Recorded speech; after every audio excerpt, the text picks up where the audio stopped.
I'm telling you, man. This the reason why I be hating niggas, man. I'm telling you, man. It just be us. I be hating niggas, man. But see, my flight doesn't go undisturbed because time makes dreams deferred. And on my time to turn my days to nightmares, my nightmares to turn my past to clack clack. The nigga got time beating my ass.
Well, let's get this thing moving. How y'all doing out there today, man? Thank you guys for coming out again.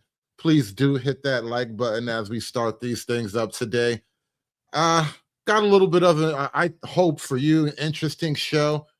You know, I've been focusing on some of these guys. I call them the progressive manosphere. You know, these guys deserve a title. And so I'm kind of just looking closely at some of their other work, their non-man-hating anti-masculine work. And so I came across a video from The Conscious Lee. Mr. Conscious Lee, he dropped a video, and I caught a snippet of it on the Twitter a week or two ago. And then I realized that that video is actually up on his YouTube channel in its entirety. And so I thought today would be a good day to kind of go through The Conscious Lee and his accusation that the white man is weaponizing time against black people. Yes, according to The Conscious Lee, the white man has weaponized time itself against you Negroes. No white person alive today was born being tarred or feathered or forced to quarter soldiers, but they still celebrate 1776 independence. Those same white people love to tell black folks that no black person born today was born a slave. Nobody today was born a slave master. And they say going back to 1860, 1863 is too far in the past. But 1776 is further in the past than 1865. This lesson will be about the trick of time. Yeah, ladies and gentlemen, The Conscious Lee wants to explore white people and their alleged trick of time. And then the funny thing about Conscious Lee, as I look closer at this guy, I realized I recognized him from somewhere. I picked up on this a while back, and I don't think I really talked about this really on air, but Conscious Lee is the shaklack clack nigga. Before death is eternity, after death is eternity, there is no death, there's only eternity, and I be riding the wings of eternity like, yeah, yeah, yeah, clack, clack. That's the same guy. The Conscious Lee is the shaklack clack nigga. And I think that was technically like one of his original brushes with fame and stardom and whatnot. And you know, we have to take a look in the Wayback Machine to see where it all began, to figure out how he rose to greatness and how he came to this point where he is now accusing the white man of weaponizing time against the black people. Where did it all come together for this guy? You know, I found it, right? That made you go, Ain't it crazy that 2 days ago I almost went to jail and I'm here right now?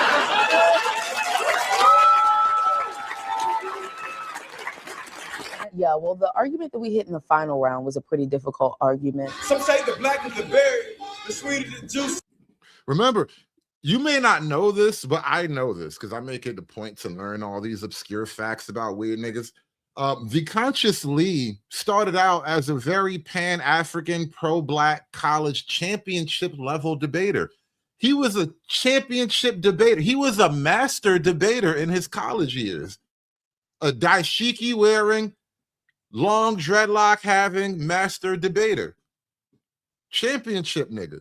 I say the darker the flesh and the deeper the roots. I give a holler for my sisters on welfare. It's Tupac cares and don't nobody else cares. We've been debating against this argument all year. And I know they like to beat you down a lot. When you come around the block, brothers clown a lot. But please don't cry, dry your eyes, never let up. Now, I got to tell you, I've never been a debater of any significant level. Certainly not a master debater such as, you know, the Conscious Lee was back then. But I do think it's kind of bad form to basically plagiarize your entire opening salvo in a debate by stealing from Tupac Shakur. That just seems like a bad move. You deserve to lose. If this is your opening act, stealing from another nigga, I'm just saying, I understand why the girls won the chip that night and you didn't. But don't forget, girl, to keep your head up. And kind of testing out different strategies against it. Who encounters himself as a phobic object within the white culture, encounters the dereliction of his own sub-representation through that culture. Dereliction is one. Our final round strategy proved to be pretty successful. Now, because whiteness is able to continually operationalize, we are able to be known in this space, known as the damaged little black girl. But yeah. Now, I'm not going to say no names, but somebody I know, I showed this video to them, and you know what she asked me? Why does it sound like they're making monkey noises? And so, yeah, I'm just going to let that one hang in the air. It was a very unique argument from the University of Oklahoma. Niggas are always in oppositions to governments. War power should not be used against niggas. At what point did you think we got this? Before death is eternity, after death is eternity, there is no death, there's only eternity. And I be riding the wings of eternity like, yeah, yeah, yeah. Clack, clack. Now, that line right there became very relevant to me. I remember months ago, I was doing a piece on our African time. We're going to kind of brush up on that too while we're here, but I did a whole thing on African time. And I was glad, I was fortunate enough to get some of SKC's free time. And we kind of covered that whole piece together about African time. And honestly, a lot of African language seemed to be missing a lot of concepts and phrases. There's literally not words for certain things. And it was during that video, I played this video. It became relevant at some point. And then it occurred to me, which now why it's all of a sudden relevant again. It occurred to me that if you listen to this poem that the Conscious League recites during his college championship debate, this nigga been struggling with time ever since he was in college. He's been in a one-on-one struggle with the very concept of time ever since he was a young adult. This has been the battle of this nigga life. This nigga has been fighting the concept of time for most of his adult life. Unique argument from the University of Oklahoma. Niggas are always in oppositions to governments. War power should not be used against niggas. At what point did you think we got this? Before death is eternity, after death is eternity, there is no death, there's only eternity. Before death is eternity. After death is eternity. There's no death, there's only eternity. This nigga has really been struggling with that very idea of time, because eternity is another conception of time, right? It's the endless amount of time, right? Eternity is basically time itself, right? And so he's saying, and it's almost like his mind is blown by the revelation. He's like, before death, there's time. After death, there's time. There's no such thing as death. There's only time. These are like the kind of mushroom trip revelations that white people go in the Amazon jungle and drink some funky liquid and they talk to the spirits and they come back fucked up because they discovered the only thing in this life that's permanent is time. And now the nigga been in a one-on-one struggle against time ever since then. This is fascinating when I really think about it. The nigga really struggles with time to the point where he admits time is beating his ass, y'all. War power should not be used against niggas. At what point did you think we got this? Before death is eternity, after death is eternity, there is no death, there's only eternity. And I be riding the wings of eternity like, yeah, yeah, yeah. Clack, clack. But see, my flight doesn't go undisturbed because time makes dreams deferred. And on my time is turning my days to daymares, my nightmares are turning my passion. Clack, clack. The nigga got time beating my ass. And y'all daymares, my nightmares are turning my passion. Clack, clack. The nigga got time beating my ass. The daymares, my nightmares are turning my passion. Clack, clack. The nigga got time beating my ass. And the nigga been getting his ass beat by time ever since his entire adult life. Time just been left hook, right hook, uppercut, knee to the groin, elbow to the nose. Like time just been working this nigga out ever since he came into college, like his whole adult life, maybe since childhood. Maybe this nigga been fighting time his whole life, but I just thought it was a very, very revealing kind of moment for him, considering all the shit he about to talk about now. And somebody in the chat wants to know, guys, what does the quote, white weaponization of time mean? I am white and I have no idea what you mean. Well, Stephen, I am very glad you asked. You will learn that and so much more if you just hit the like button and sit tight, buddy. Just sit tight. We're going to get to that. I promise you. I be having dreams of chocolate-covered watermelons, fried with filled chicken like pinatas, with little picking sons and daughters standing up in them with big sticks of aluminum foil, hitting them, trying to catch the pieces of all the fried chicken wings. And Aunt your mom and Uncle Ben are standing in the corners of the room with the rifles pointing at the heads of the children. Don't shoot the children! I shout, don't shoot the children! But they say it's too late. 2014. They say it's too late. Did you hear at the very end of that little poem, he was defeated by time itself. They say it's too late. Which, you know, that reminds me of, it's sort of like a running joke with the Flash, you know, the comic book character, the Flash. Is this running thing with the Flash. Like he was fast enough. He's the fastest man in the world, but he's always too late for the people he loves. It felt like a moment of deflation, sort of like that just now. Aunt your mom and Uncle Ben are standing in the corners of the room with the rifles pointing at the heads of the children. Don't shoot the children! I shout, don't shoot the children! But they say it's too late. It's too late. The nigga been taken out. He been defeated by time in his daymares, in his nightmares, in his real life. The nigga been fighting time. Look, somebody said this in the chat. Look, he was prematurely born. Time never gave him a break. The nigga been fighting time since the good times came out, bro. This shit is crazy work. I ain't never found a magical nigga such as this in my life, y'all. Mary J. Blige once said, "Time on my hands." This lesson is about the trick of time. Look, time on my hands. This nigga is really like caught up in the very idea, the very concept of time. It like escapes the nigga. The nigga keep chasing time and time keep running from him. Time is just a little bit faster than this nigga. I want to investigate the linguistic tool of oppression. And I would like to identify the trick of time as being a tool to make Black people always buy into hope and always substitute hope for resistance, or always are able to scribe towards some futuristic time that we will be in peace through the guise of hope. So being very transparent.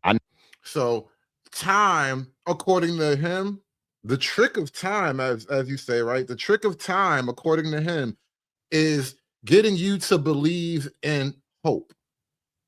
Hope in the future is the trick of time. Time is a tool of the colonizer. The colonizer wanted you to believe that in time, things will get better. In time, your situation will improve. In time, maybe you won't be a broke bum-ass nigga if you just give it some time. Know that the concept of hope has been gas that fuels the Black community through a lot of movements and through a lot of eras in American history. See, time has been a concept that's been used to gas up the Black community. You niggas always want it now, and what the white man say, it's just not time yet. Every time you think you're ready, the white man be like, it's just not time. And you niggas is like, oh, I'm tired of you using this time trick against me. Every time I show up wanting what's mine, this white man be like, sorry, Jamal, it's just not your time yet. You niggas just using time as a trick to keep telling me no and to hide your racism. You're just using time to hide your racism. I'm not going to keep going for all this technology shit. White man he can't keep hiding behind time no more. That's really what it is. The white man is hiding behind time. But see, obviously, there's a whole entire other conceptualization of time. It's time for us African Americans, as our ancestors did in the aftermath of the emancipation and on through the dark years of Jim Crow, to man up and woman up, to raise our children, to create the institutions that will nurture the development of our people, and to seize the potential of freedom in America, the greatest country in the history of the world. Now, clearly, this nigga believes in the white man's time. That is clearly the white man's time he's talking about. If you niggas would just adopt the white man's time and work toward building a future, like the time to do for tomorrow is right now. You know, that is the white man's version of time. And I want to understand white rage, and I'm white.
Oh, I'm so muted. I've been muted up for like a minute.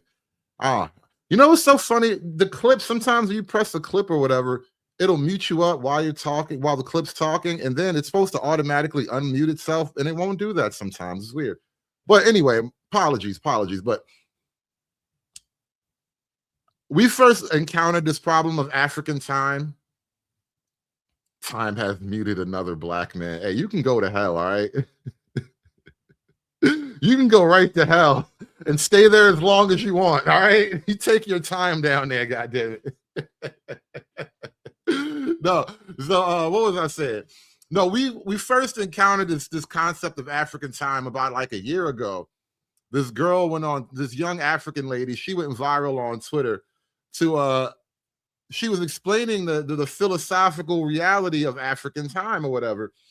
And as I scan the Twitter, I see a lot of postings about African time. This one right here is from TRT Africa back in 2023. Punctuality, the reliable cornerstone of many societies, seems to lose its grip when it comes to several parts of Africa. The so-called African time syndrome has been a nagging issue across the continent, and it is affecting productivity. See, this issue is actually well known and widely dispersed. You know, the black man's struggle with time. It's been something that people have noted for quite a while. Another post from the Twitter. This one's a little bit longer. Ooh, let me take a sip. We got a lot of reading to do.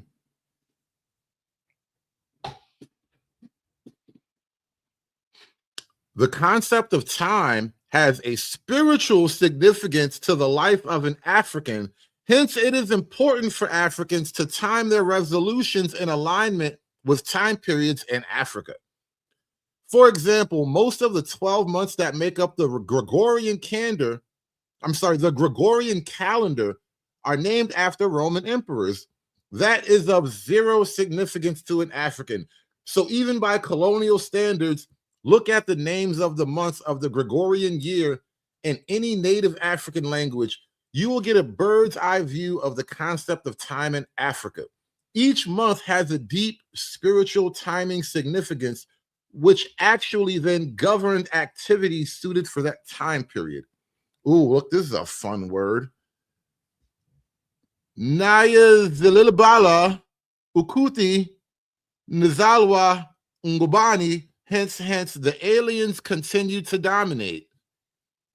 We must continue to fight the war on different fronts with a full understanding of the essence of our being. There is also this colonial belief that Africans can't keep time, a belief that is even being internalized by Africans. This tends to get wholly pinned on behavioral characteristics, but the truth is that the time system we are operating under is foreign to our existence, and therefore our behavior is that of an adaptation. pre-colonial times, there is no highly elevated belief of Africans not being timekeepers. You see, even in this tweet right here, pre-colonial times, there is no highly elevated belief of Africans not being timekeepers. This is another expression of the white man weaponizing time against the black man. It wasn't until you niggas came to Africa with your clocks and your watches and your sundials and shit, all of a sudden you like, you niggas are late. You niggas ain't on time. You niggas got to be quicker than that. Another post from the Twitter. The notion of African time is not merely invoked by Western outsiders, but it is also acknowledged by many Africans, both approvingly and disapprovingly. Those who approve view the African attitude as a sanctuary from the wider capitalist and stress-inducing world. Disapprovingly, it is considered a hindrance to African economic growth. I have already shown the anecdote communicated by Onyocha, where African time, perhaps at its worst, was shown. To take a different example, a Ghanaian writer blames African time for impeding development in Africa. One of the main reasons for the continuing underdevelopment of our country is our nonchalant attitude to time and the need for punctuality in all aspects of life. The problem of punctuality has become so endemic that lateness to any function is accepted and explained off as African time. You see, there's a lot written there. I don't want to read the entirety of it, but you get the gist. There's a lot going on here. Let me read some more. The African Conception of Time, from Polish author Richard Kapinski's book, The Shadow of the Sun, about his time in Africa. We climb into the bus and sit down. At this point, there is a risk of culture clash, of collisions and conflict. It will undoubtedly occur if the passenger is a foreigner who doesn't know Africa. Someone like that will start looking around, squirming, inquiring, when will the bus leave? What do you mean when? The astonished driver will reply, it will leave when we find enough people to fill it up. The Europeans and Africans have an entirely different concept of time. In the European worldview, time exists outside man, exists objectively, and has measurable and linear characteristics. According to Newton, time is absolute. Absolute, true mathematical time itself. And from its own nature, I'm sorry, look, let me start that over. Absolute, true, mathematical time of itself and from its own nature, it flows equably and without relation to anything external. Where have I heard that before? But see, my flight doesn't go undisturbed because time makes dreams deferred. And on my time to turn my days to daymare, my nightmares to turn my past. Clack, clack. The nigga got time. Before death is eternity. After death is eternity. There is no death. There's only eternity. And I be riding the wings of eternity like, yeah, yeah, yeah. Clack, clack.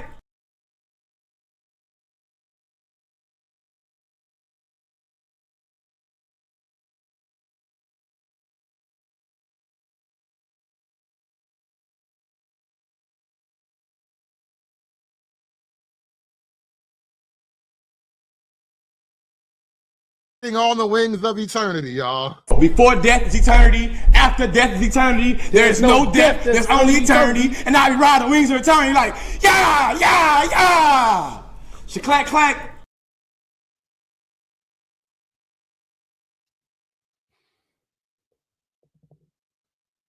It's amazing what niggas do with time.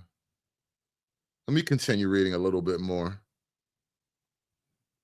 The European feels himself to be time's slave, dependent on it, subject to it. To exist and function, he must observe its ironclad and violent laws, its inflexible principles and rules. He must need deadlines, dates, days, and hours. He moves within the rigor of time and cannot exist outside them. They impose upon him their requirements and quotas. An unresolvable conflict exists between man and time. one that always ends with man's defeat. Time annihilates him. You see, from the European perspective, time is something that defeats all of us, right? We are all victims and slaves to time. But from this nigga's perspective, white people have oppressed us with time. No white person alive today was born being tarred or feathered or forced to quarter soldiers, but they still celebrate 1770. Wait a minute. Have I been muted up all this time? Because like I've been talking and my mute button is not on when I look in my settings back here. I have been unmuted for a while. So shout out to Miss Kid Trail. She said unmute myself. I'm just gonna keep pushing forward from where we are. I apologize for the mute up issues.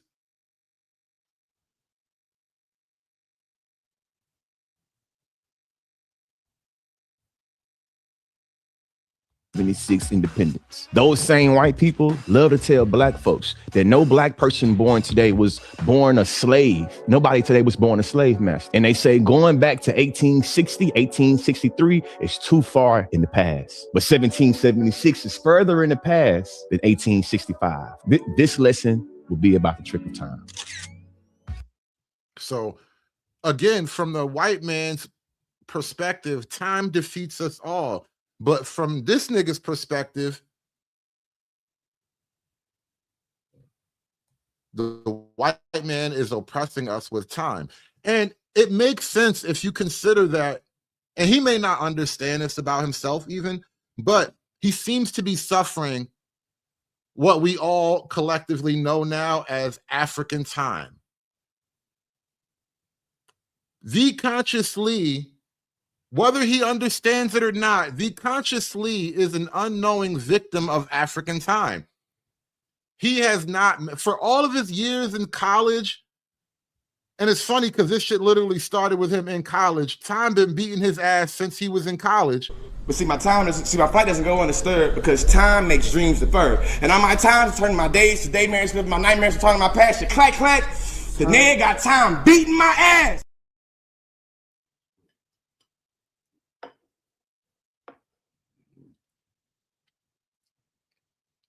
I'm sorry, I'm over here trying to sneak some food while I'm doing the show. But he's been fighting time all this time, and he has no idea what he's up against. He thinks it's the white man that's his problem. No, it's your African genes, bro. You are trapped in your own African time loop. What if I told you that for many African societies, the concept of the future doesn't exist, and that instead of time moving forwards, time actually moves backwards? This was the work of John Mbiti, one of Kenya's and Africa's greatest philosophers. And in 1969, he wrote something that completely reimagines the way we think of African time. Mbiti says time is a two-dimensional phenomenon with a long past, vibrant present, and virtually no future.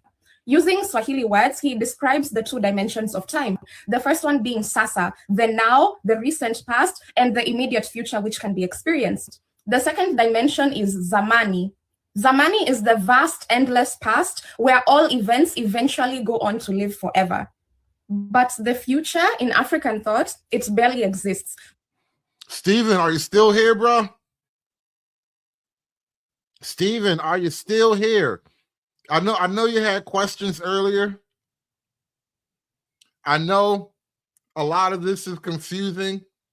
If this is your first run at this whole thing, I understand it's moving a little bit quickly, but I just want you to know, it did so much worse than that. Because time is made up of events. Time has to be experienced in order to be real. So because we can't conceptualize events tied to the distant future because they haven't been experienced yet, then therefore the future cannot constitute part of time. And right. The time, it consists of events that have not happened yet. Therefore, the future is literally not real.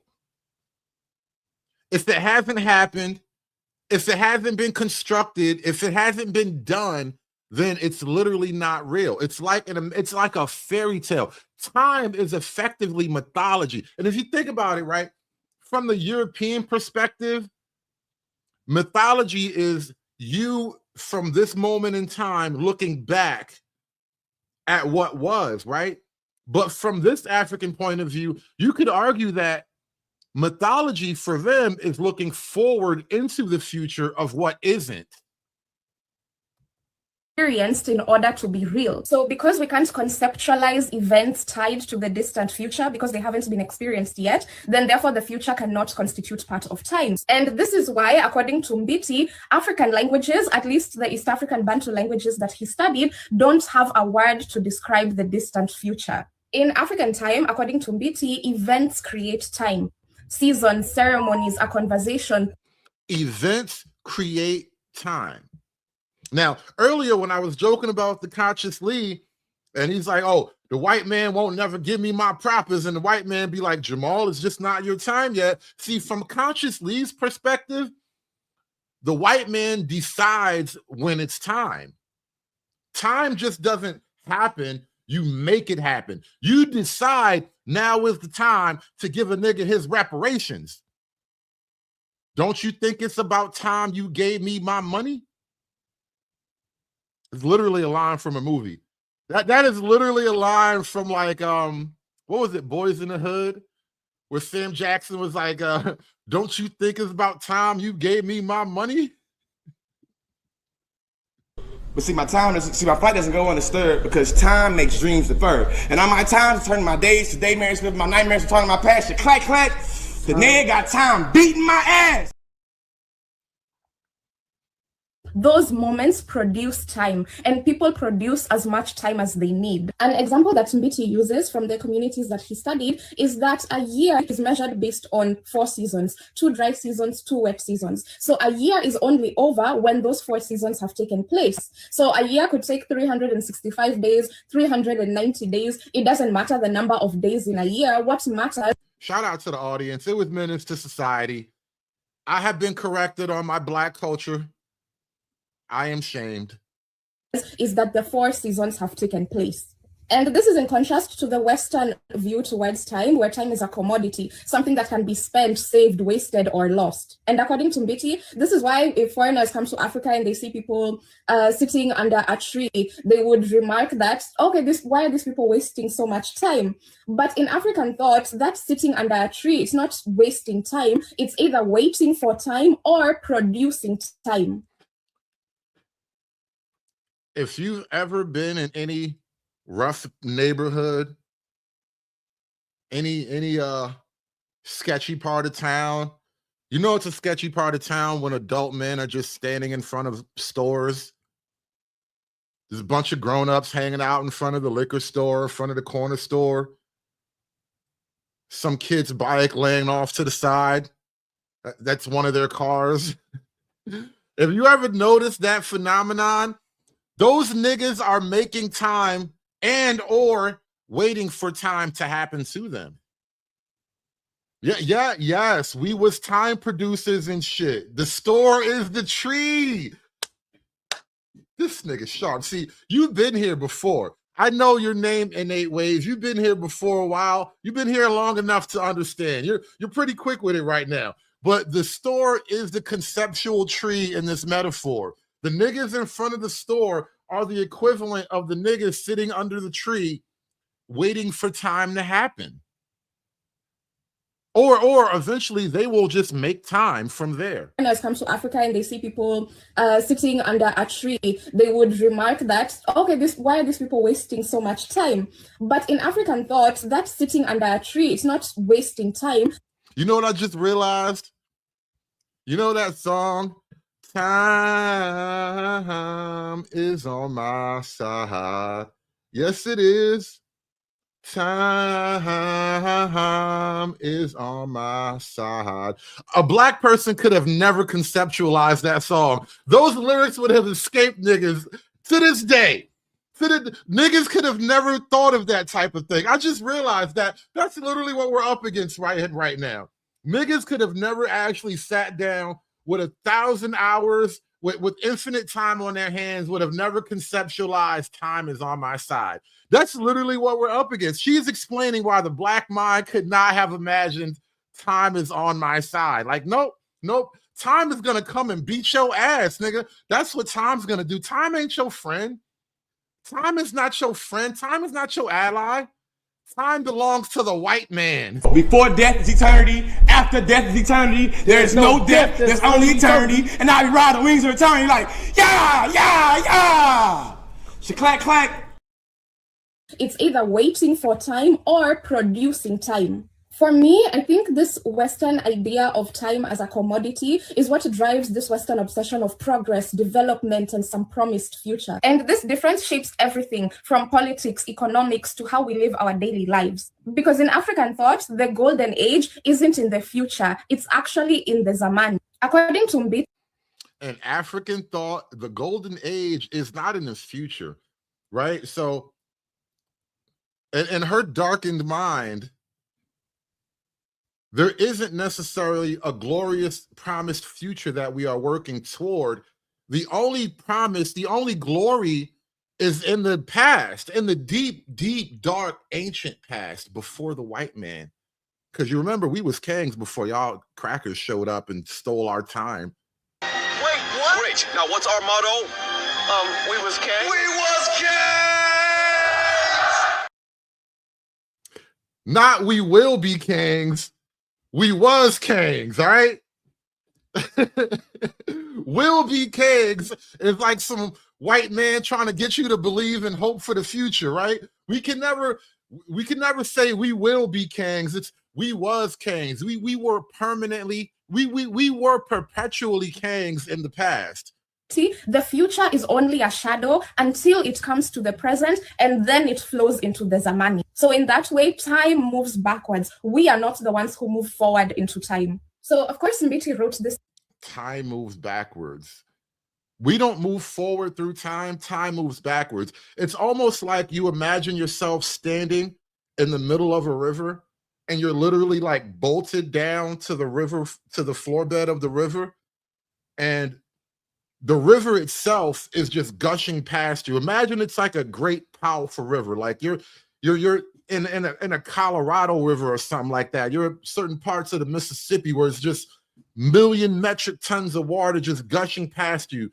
And you're stuck in the middle, unmoving. And time is the water that is just pounding away at you. It's just, time is just washing over you. You're literally drowning in time.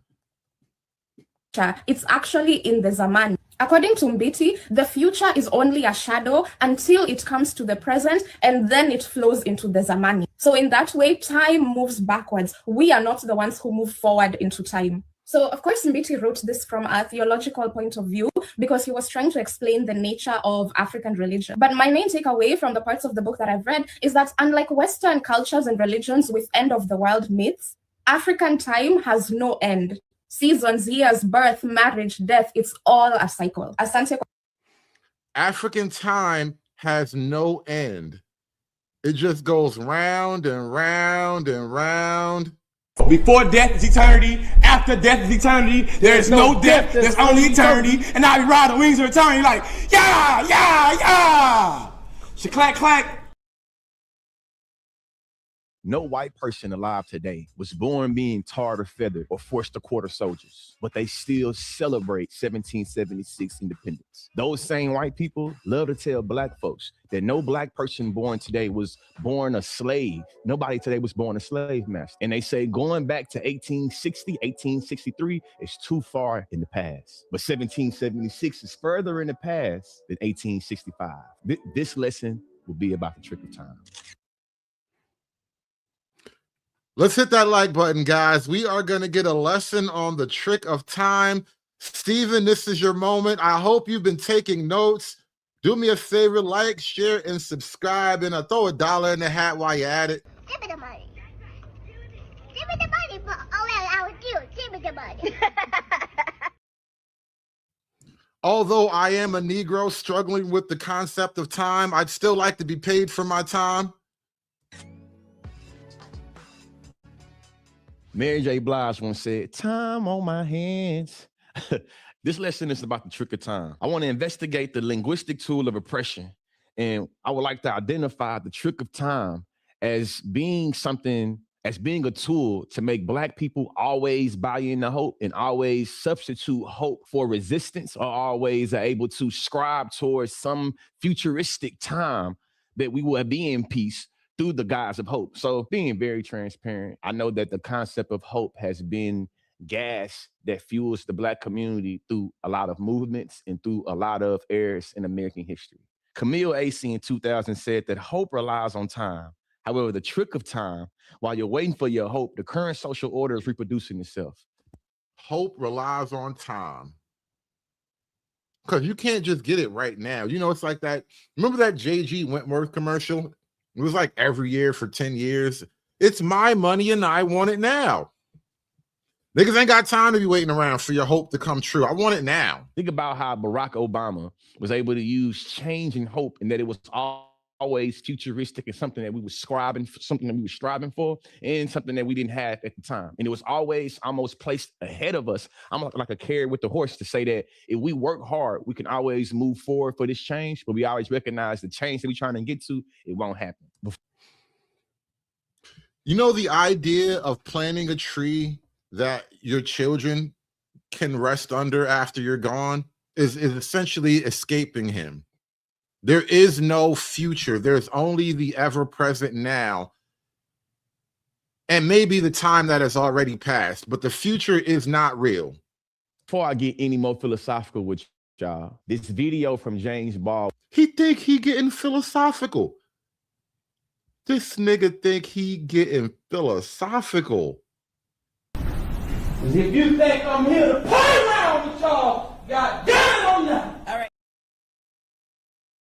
It won't happen. Before I get any more philosophical with y'all, this video from James Baldwin does a great job of contextualizing what I'm getting into and what I'm indicting. Roll the clip. What is it you wanted me to reconcile myself to? I was born here almost 60 years ago. Now, I think he's about to actually give us more evidence that all of these, quote, Black intellectuals, they struggle with time too. These niggas are all time illiterate. They have, like, I don't know, time blindness or something. They look at the clock and it's like dyslexia where all the numbers are just running around in a circle. I'm not going to live another 60 years. You always told me it takes time. It's taken my father's time, my mother's time, my uncle's time, my brother's and my sister's time, my nieces and my nephew's time. How much time do you want? Everybody got all this time except for the Black man. Nigga, time dyslexic. How come you white people got all this time and you don't give none to the Black man? You ain't give my sister no time. You ain't give my brother no time. You gave my daddy some time, but that was like 25 years in the state penitentiary. That don't count. For your progress. Anthropologist Johannes Fabian argued that Western modernity used time as a way to deny the humanity of colonized people.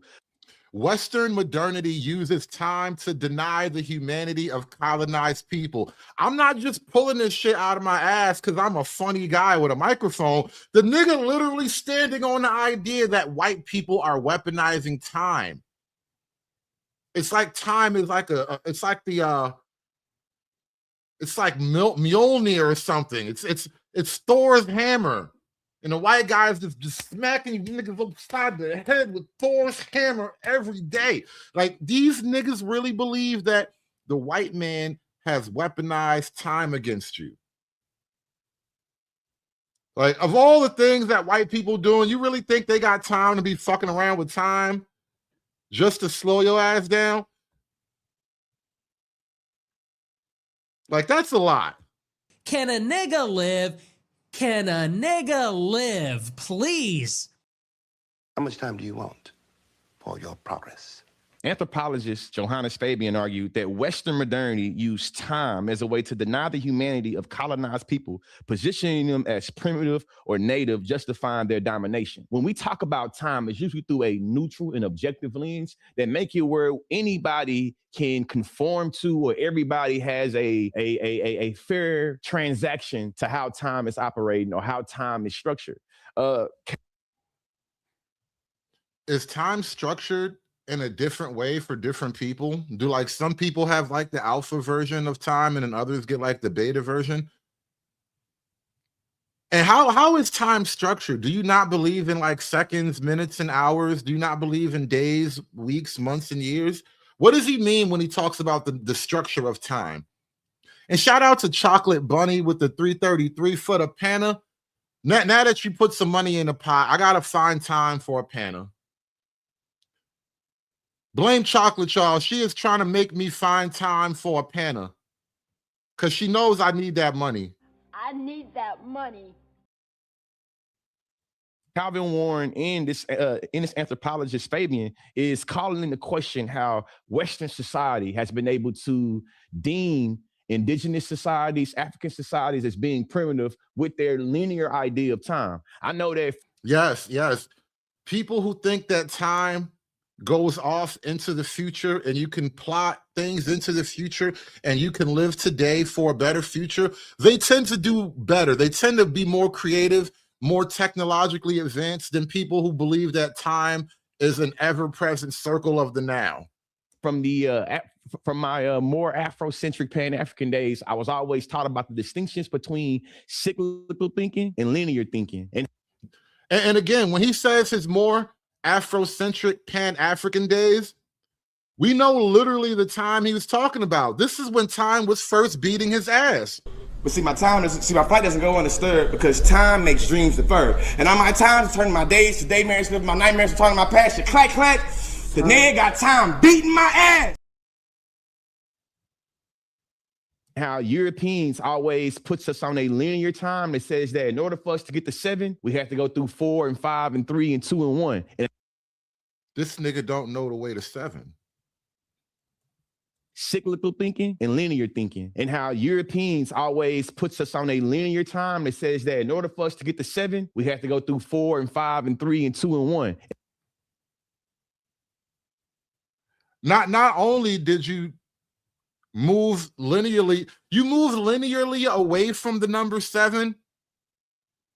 You totally skipped a step, which means you're actually off the path. This nigga does not know how to get to the number 7. He really is time dyslexic. The nigga said in order to get to 7, you got to go from 4, 5, 3, 2, and 1. Totally skipped the number, by the way. Totally skipped the whole number and then went in the wrong direction. You was already at 7, my nigga. And a lot of times that is what they use to justify colonization or justify slavery. I.e., if you enjoy YouTube or you enjoy this phone or you enjoy that TV that you're watching this on, you have to accept the necessary evil of slavery and colonization, because if it wasn't for that, we wouldn't even be able to enjoy YouTube. Yes, it's an unfortunate reality. And this is why I say shout out to the ancestors, man. Shout out to the slave ancestors. Them niggas took a lot of shit so I could be here right now talking shit about a time dyslexic nigga on this technologically advanced platform that we got. If it wasn't for the slaves taking all of that shit, I would not be here right now making fun of niggas with time dyslexia. That's how time works, bro. You just got to accept it. The slaves took a big L for us to be here right now.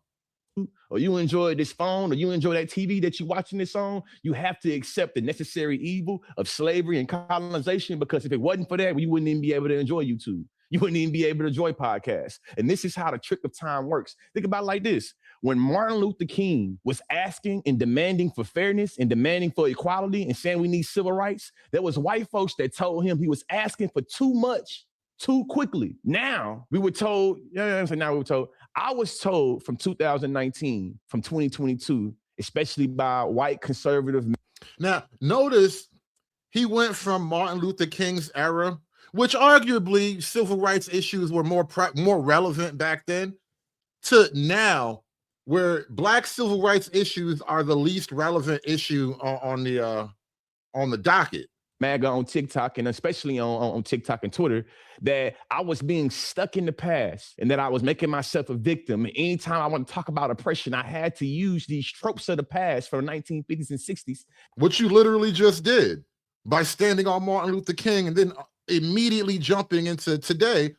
That was you standing on the tropes of the past. especially by white conservative MAGA on TikTok, and especially on TikTok and Twitter, that I was being stuck in the past and that I was making myself a victim. And anytime I want to talk about oppression, I had to use these tropes of the past from the 1950s and 60s. And then I should only use examples from the 2000s. Then I say reparations. So they'll say you ain't experienced slavery. And I'll be say, you said that I should have the Democratic plantation. And you said that that Joe Biden had these 1992 crime bills. You see, in this instance, time is always permuted for how white folks want to make it benefit them. Hey, see, time is always used in a way that benefits white people.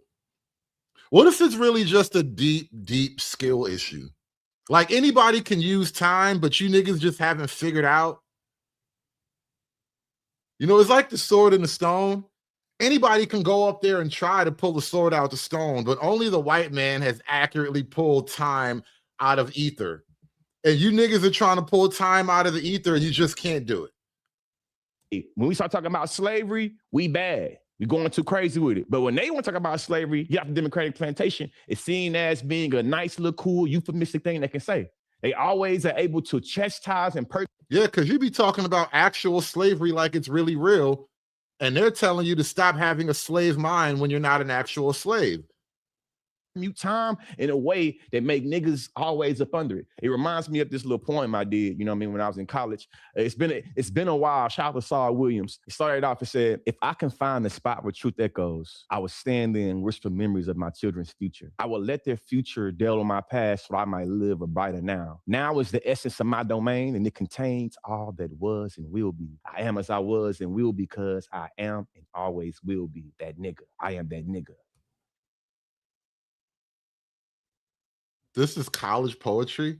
Hold on, we gotta run that back. Hold on.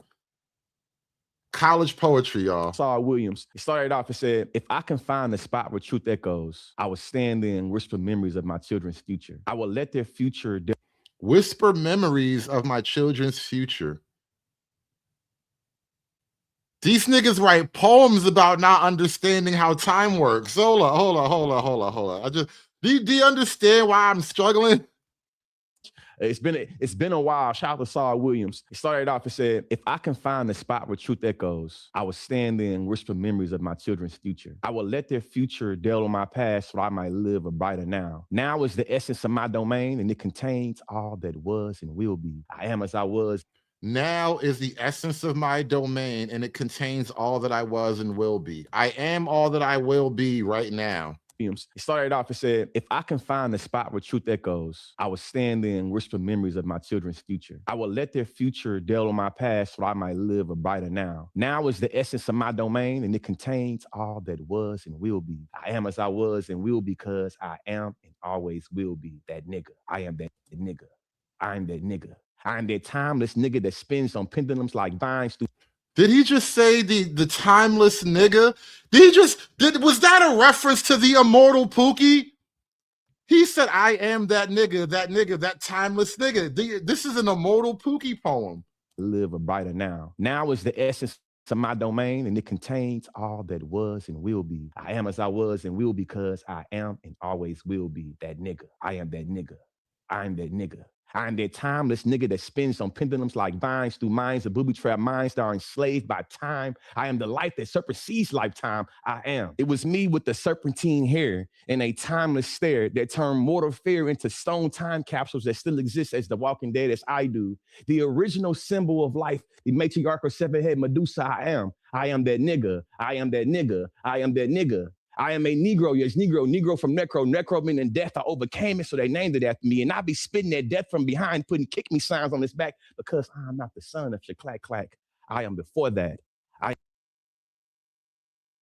He is not the son of Shaklack Clack. He is before that. Bro, this is the most complicated nigga babble poetry I really gotta isolate this and go over it like in my off hours. I might have to write this shit down and really properly conceptualize how retarded it is. From Necro meaning death. I overcame it, so they named it after me. And I be spitting that death from behind, putting kick me signs on his back because I'm not the son of Shaklack Clack. I am before that. I am before. Before death is eternity. After death there's eternity. There's no death. It's only eternity. And I'll be riding the wings of eternity like, yeah, clack, clack. But see, my flight doesn't go undisturbed because time makes dreams deferred. And this nigga really, he really did the whole post. First of all, you stole that line from a nigga better than you, from a nigga more retardedly creative than you. You stole that line, and then you used that line in your debate as if it was your own bars. This is the most uncreative, stealing, retarded nigga I have ever seen before. If you're gonna be tarded, you could at least be original. That's the one thing about being tarded, bro. Most of the tarded people are tarded in their own unique snowflake way. How you gonna steal a whole other nigga tarded flow? This is amazing. I am before death is eternity. After death, there's eternity. There's no death. It's only eternity. And I'll be riding the wings of eternity like, yeah, clack, clack. But see, my flight doesn't go undisturbed because time makes dreams deferred. And I relive all my time, reliving my daymares, reliving my nightmares of what time of my passion, clack, clack. Time is beating my ass. And I be having dreams of chocolate-covered watermelons fried like fried chickens and piñatas with little picnic sons and daughters standing up under them, hitting them, trying to catch the pieces of falling fried chicken wings. And Aunt Jemima and Uncle Ben are standing in the corners of the room with their rifles pointed at the heads of the children. Don't shoot the children, I shout. Don't shoot the children. But they yell it's too late. They've already been infected by time, but they need more time. So they start shooting at the children and killing them 1 by 1, 2 by 2, 3 by 3, 4 by 4, 5 by 5, 6 by 6. But see, my spirit is growing 7 by 7, faster than the speed of light, because light can only penetrate what's already there. And I'm already there. I'm here. I'm here at the end of the road, but it's the beginning of the road beyond time. But my nigga. This nigga, I gotta stop. I am way too lost in time right now. We got to take a break. We've been driving way too long on the highway of time. I got to pull over at a rest stop, go take a piss, go buy me a cup of coffee or something. Oh my God, this nigga is killing me right now. Shout out to my man Jay Cavassier with the whole 100 ball. Nigga dropped a bean on it. It's about damn time. You're just talking. You said you're talking to the Rolex wearing, diamond ring wearing, woo, kid stealing, woo, wheeling dealing, limousine riding, jet flying, son of a gun. I got you, my nigga. It costs a lot of money to bring the real. And with this, I dress myself in cashmere. I dress myself in $100 Cleveland flags. I dress myself in alligator shoes. I wear a $15,000 Rolex. I got Mercedes-Benz, Rolls-Royce, the biggest house on the biggest deal. Yeah, we don't care. I got Mercedes-Benz, Rolls-Royce, the biggest house on the biggest deal. Yeah, we don't care. You're talking to the Rolex wearing, diamond ring wearing, gift stealing, wheeling dealing, limousine like jet flying, son of a gun, the biggest star of them all. It costs a lot of money to bring the real world champion on location. Only an Arnie and Ricky. We do it better than everybody else. Don't wrap me up. No. We do it better than everybody else, y'all. Shout out to my man Jay Cavassier smashing that super chat button for me. Be like Jay, y'all. Smash that super chat button while you're in here. Hulk! Smash!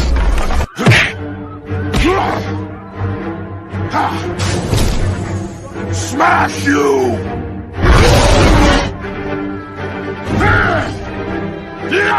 You make Hulk angry. You not like Hulk angry. Hulk no like fighting girls. Hey, American man, you know what? I'm gonna give you a little bit of inside politics, right? I'm gonna give you some inside baseball. I really can't run that back. That's why it's kind of a money drop. It's literally a money drop because every time I play that drop, Ric Flair asks me for $5, nigga. I can't do it. Every time I play that drop, Ric Flair be like, "Don't you think it's time you gave me my money, nigga?" I swear to God, Ric Flair be striking me every time I run that drop. So I gotta save that drop until it's worth the money. I can't run that drop until I got Ric Flair's money, y'all. That's the only way I could use that drop on the show is if I got Rick's money. And you better have Rick's money. That nigga like 75, and he's still body slamming niggas. Niggas that don't tell me they dying before they time. Don't tell me they serving unjust time. Don't tell me they dying because of time. Black people are always measured in our productivity and the value that we have and how productive we can be. Productivity is always measured on what you can do and how you can do it in a given certain amount of time. When niggas go to jail and they talk about being out of sight, out of mind, and being buried in time, this is the kind of this is the tool that we're getting into. That's what we're talking about. When I was making this debate argument, or when my debaters was making this debate argument, we thought about how time was used as a colonial tool that involved Western colonizers, imperializers. So if you think about it, he really is going back to his roots. He's talking about the debate performance. Like, we are getting a live recap. We're getting a recap of that infamous moment where he told us all time was beating his ass. But see, my flight doesn't go undisturbed because time makes dreams deferred. And on my time, turning my days to daymares, living my nightmares, turning my passion. Clack, clack. The nigga got time beating my ass. Our debaters is making this debate argument. We thought about how time was used as a colonial tool that involved Western colonizers, imperializers, using a linear concept and idea of a clock-based time, capitalist, punctual, and standardized onto indigenous and colonized people whose tradition is cyclical, nature-based. Time concepts like seasons and sun movements were deemed primitive or timeless. So the white man's time is linear, going off into an indefinite future that never necessarily ends, whereas the African time is cyclical and that it never necessarily ends either, but it's always going in a circle. It never goes forward. Thereby justifying domination and disrupting cultures, enforcing labor discipline, and marginalized non-Western knowledge systems. So think about it like this. Humanity and primitive ideas is always placed on the linear idea of time, meaning that if we can prove that y'all around the equator is stuck in time in terms of human development that makes you move close to the monkey and more primitive, this justifies the domination because we're further down the timeline of human development and human advancement. Even what it justifies is maybe we shouldn't let you niggas do so many things. Maybe you just aren't ready for real civilization yet. Maybe some of you niggas need to stay in Africa where we can keep an eye on you. And I said it from the start, this is advanced darkness. This is heart of darkness. This is the jungle drum. This is the fertility goddess of chaos. They're literally going to eat your balls. They're going to cut your fucking nuts off and eat them. Whoa, what? They're gonna what? We talk about indentured servitude with white folks. Indentured servitude was given to you by a sentence of time. When white folks do things that's bad, the reason why the laws say you can do this time or pay the fine because they understand that certain people's time is much more valuable than anything they can give. But if the fine say 5 years or $10,000, who has $10,000 and who has 5 years to exchange? And do we see the pattern on who's typical or who's more likely to be able to pay that fine and who's more likely to be able to do that time? Damn, white people have more time and money than black people. So what black people need is time equity. We need time equity. There is an inequitable distribution of time and money between white and black. So white folk, I'm going to need you to give me some of your time.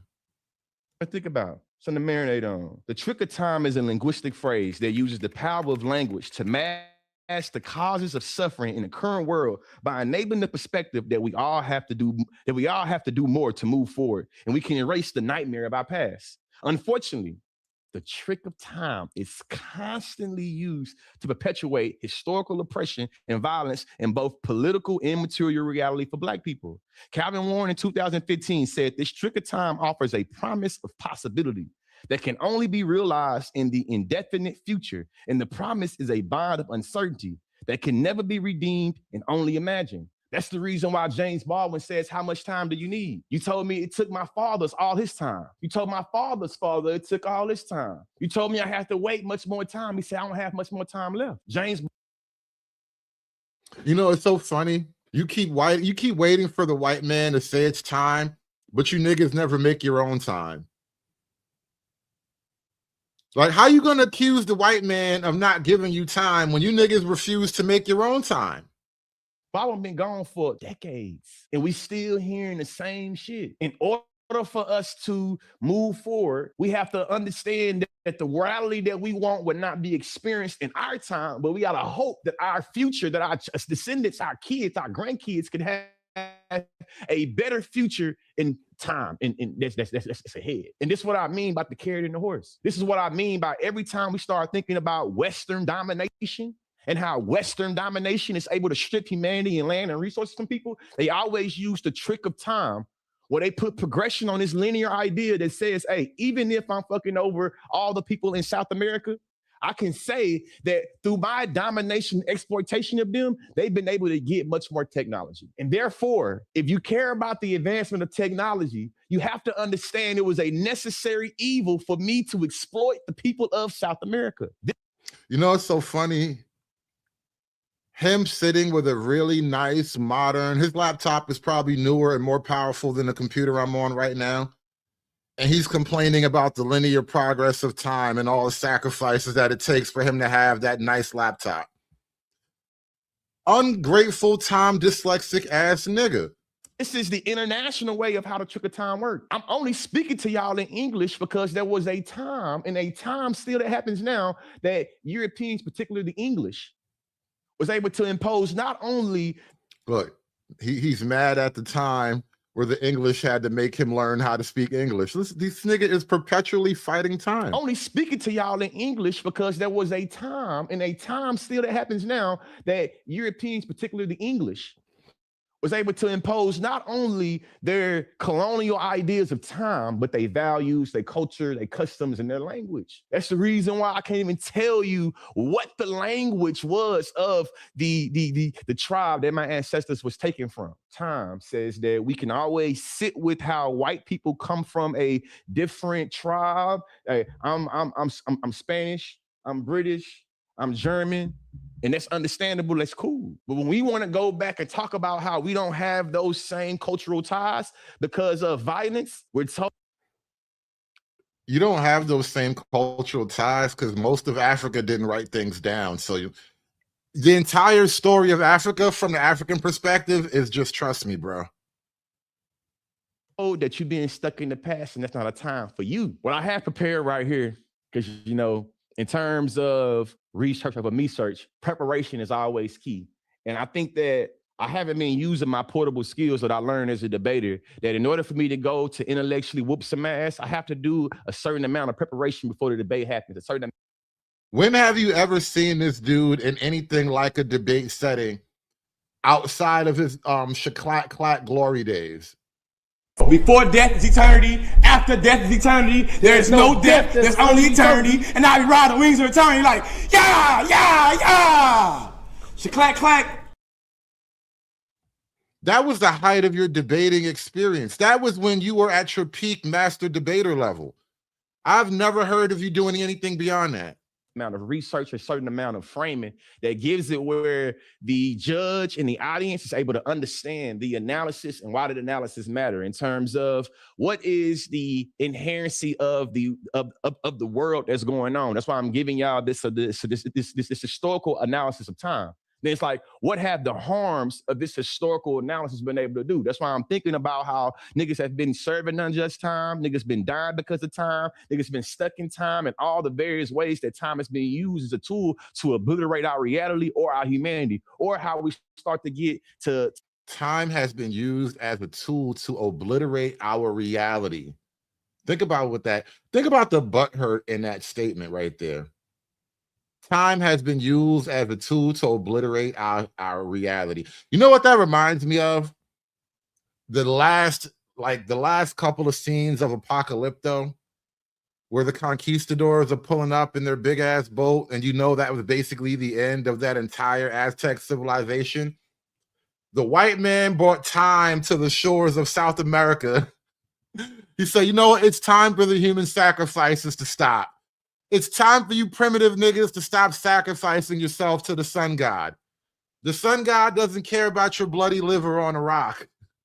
To internalize Black insecurities or racial inferiority based off of how time is used for us to measure how happy or how far we going. The Emancipation Proclamation, using what Calvin Warren talking about the trick of time, could be used to contextualize the historical implications of how the law has also used this tool of trick of time. I'm gonna bring it to the.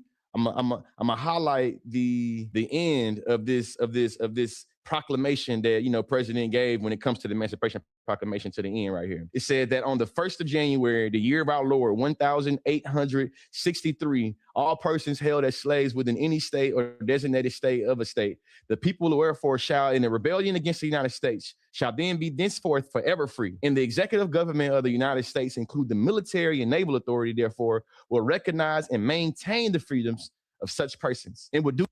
Douglas, it's about time you showed up. Where you been? I bet you were oppressing somebody with time, weren't you, Douglas? You were out there using time to oppress some random indigenous people. We were talking about you this whole show. It's about time you showed up. No acts or acts of repression, such persons or any of them in any form, the actual freedom.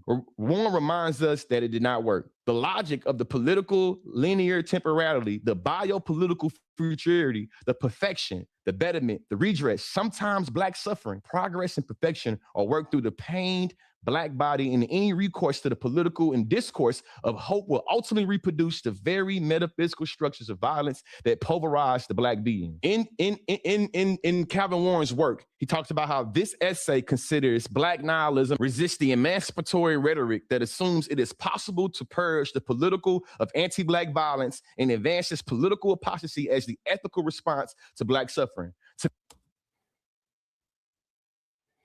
Freeman's Journal, you remind me of another thing, and this is a very Marxist way of communicating. And a lot of Black folk, well, not even just Black folk, there's a bunch of stupid white people that fall for this shit too. But a lot of people, and especially in these Black circles, they just hear a string of big words and they think intelligence. It's literally that simple. If you can put together a long enough string of 50-cent SAT words, there is a huge, and I mean a very thick, wide swath of the Black community who will just assume intelligence because you say big words, multi-syllable words that don't get used in common tongue quite often.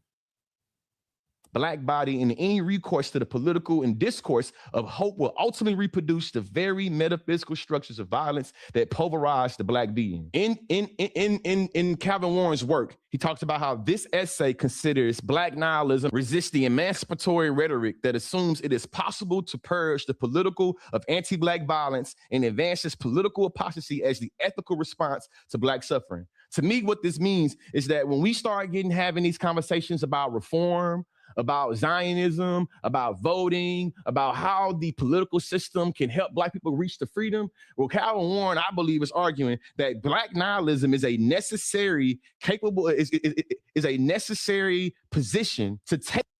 He's saying nihilism, Black nihilism is necessary, meaning that for Black people, a lack of belief or even a lack of hope in the future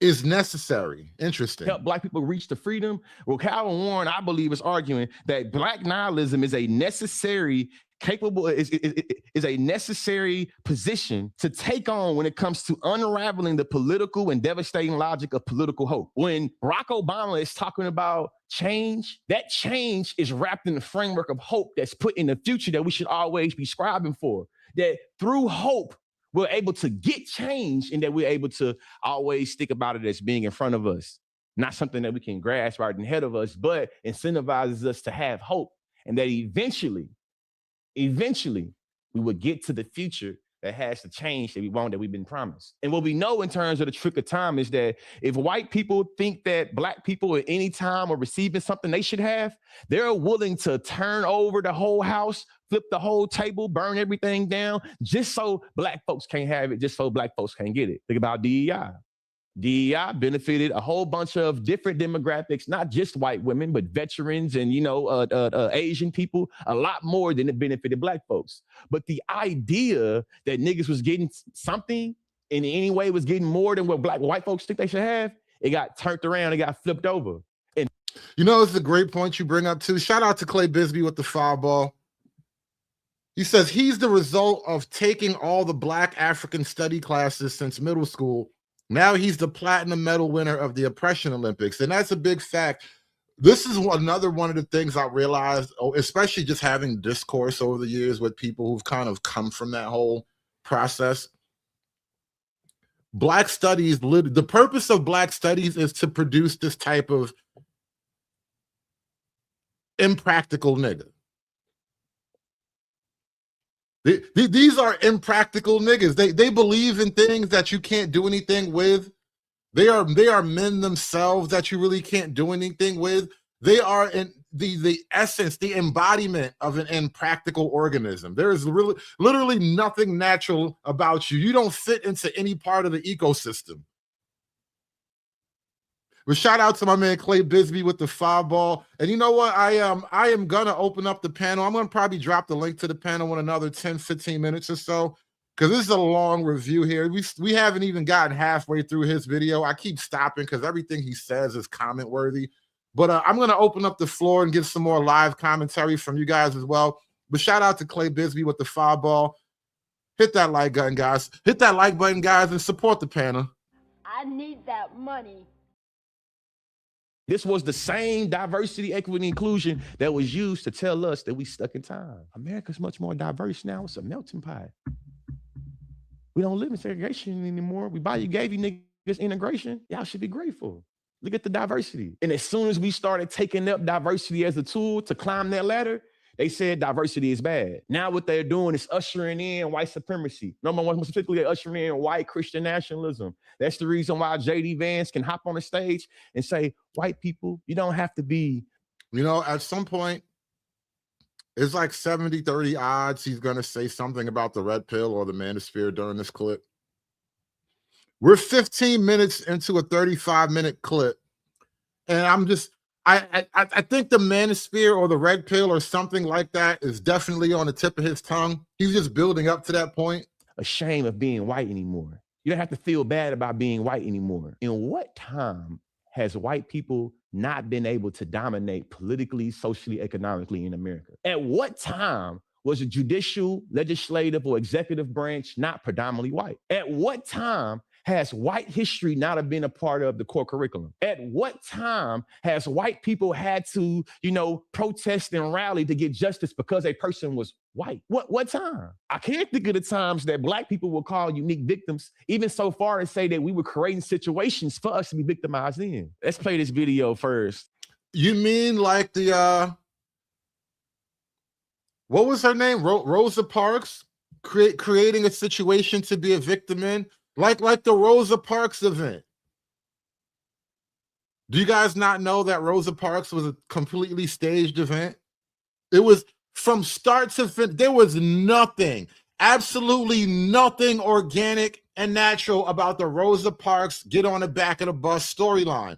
The entire Selma bus boycott started out on a contrivance. They created a situation just for niggas to get overhyped and upset about, and then they died with the lie. Because if you really want to sell it, you got to be willing to die with the lie. So white people had to, protest and rally to get justice because a person was white. What time? I can't think of the times that black people will call unique victims, even so far as say that we were creating situations for us to be victimized in. Let's play this video first of Barack Obama's message of hope, so y'all can really think about the framing of Dr. Calvin Warren and what this anthropologist is saying and what I'm putting down, hoping you can pick it up. Roll the clip. This nigga wants you to think hope is a white supremacist trick. Hope is a trick of the white man.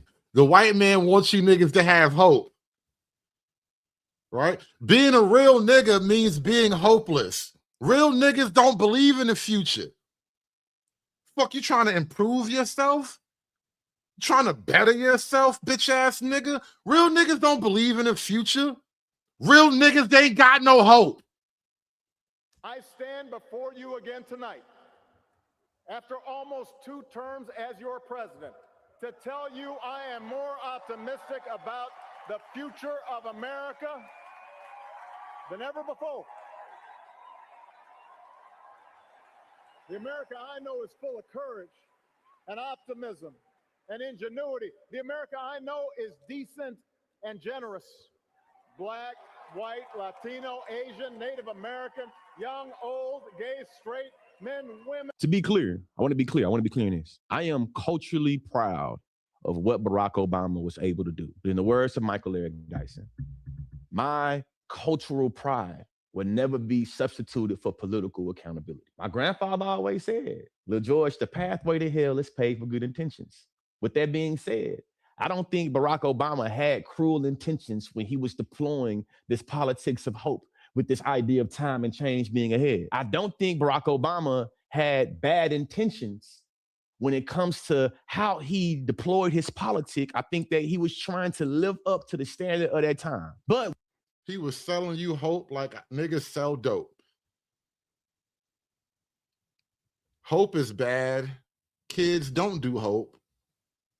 Hope will have you hooked and strung out for life.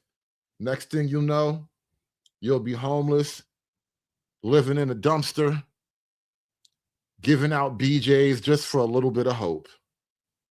What we know is that intentions do not outweigh impacts. And what I understand is that a lot of Black folks will clutch their pearls, especially when some of us Black leftists start to critique and think of the ideas of Barack Obama and how there was a lot of shortcomings, or about how it was implicated in either A, doing a little bit for Black people, or B, not doing enough and doing little to nothing. Now, do I think that there were different ways that Black folks benefited from Barack Obama's presidency? Yes. Do I also think there were ways that Black folks, received the end of the stick and sometimes the end of the sword?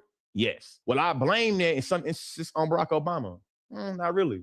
But some of them, yes, I will. You take accountability. Bringing it back to the politics of time, though, and the hope of time, and the trick of time, is that Barack Obama's presidency was used to say that now we're no longer in a time of racism and we live in a post-racial world. Meanwhile, we're seeing white backlash because Black progression went too far. The politics of hope is an instance of a psychoanalytic notion of desire. The soul of purpose is to reproduce its very condition of possibility. The politics of hope. So hope itself is a type of politic now. Interesting. Never to satiate or bring fulfillment. This politic secures its hegemony through time by claiming the future as its unsatiable property and excluding any other concept of time that challenges this temporal order. The politics of hope depend on an insistent reproduction and proliferation of problems to justify its existence. Solutions cannot really exist within the politics of hope, just the illusion of a different order in the future sense.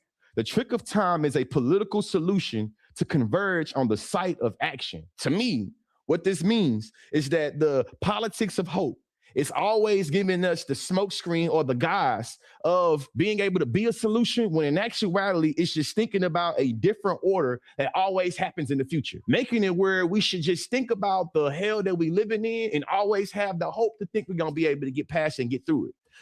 You know what I realized too, and without even looking, without investigating, I would bet you $50 this nigga is some type of atheist, some type of new age belief system. He doesn't have a traditional religious moral scheme. He doesn't operate under a traditional religious framework. He's more probably an atheist. These are very atheistic things, right? Because when you talk about believing in a hope and in a sort of indefinite future, it's almost like the niggas talking about heaven, right? And it's like, you don't believe in any sort of religious concept of heaven, meaning you also don't believe that you're living now so that you can have a better tomorrow, right? You're doing good today so that you'll have a better tomorrow, which is the ultimate realization of that process is like, I want to go to heaven, right? And so in a lot of ways, he's expressing his atheism through this whole anti-hope speech. This doesn't do anything to stop the structures around us that dictate the reality that we in. I'm going to argue that not only using Calvin Warren's idea of trick of time, and not only what I understand about anti-blackness, but thinking about the very structure of America. When we say America is not working out a failure, it's doing it the way it's designed, we're getting into how our politics of hope is almost bankrupt in many instances because the very system will always already work the way it is designed to give us anti-black, white supremacist, desperate impacts for black people. But I digress. I'll say.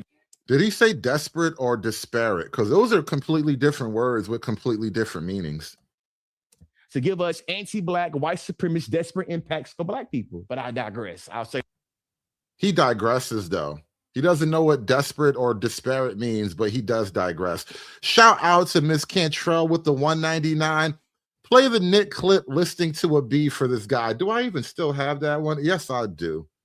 See, this is what I'm talking about. It's just sort of like this, like, don't you think that's problematic? Like, don't you think women like me are doing?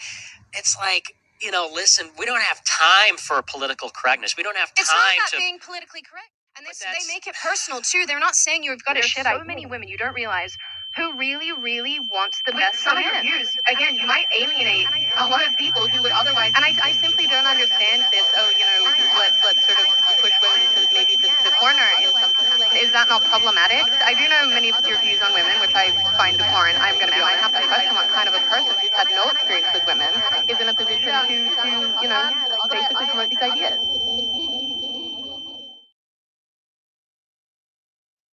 Shout out to Miss Cantrell for supporting the show. I'm going to drop the link in the chat.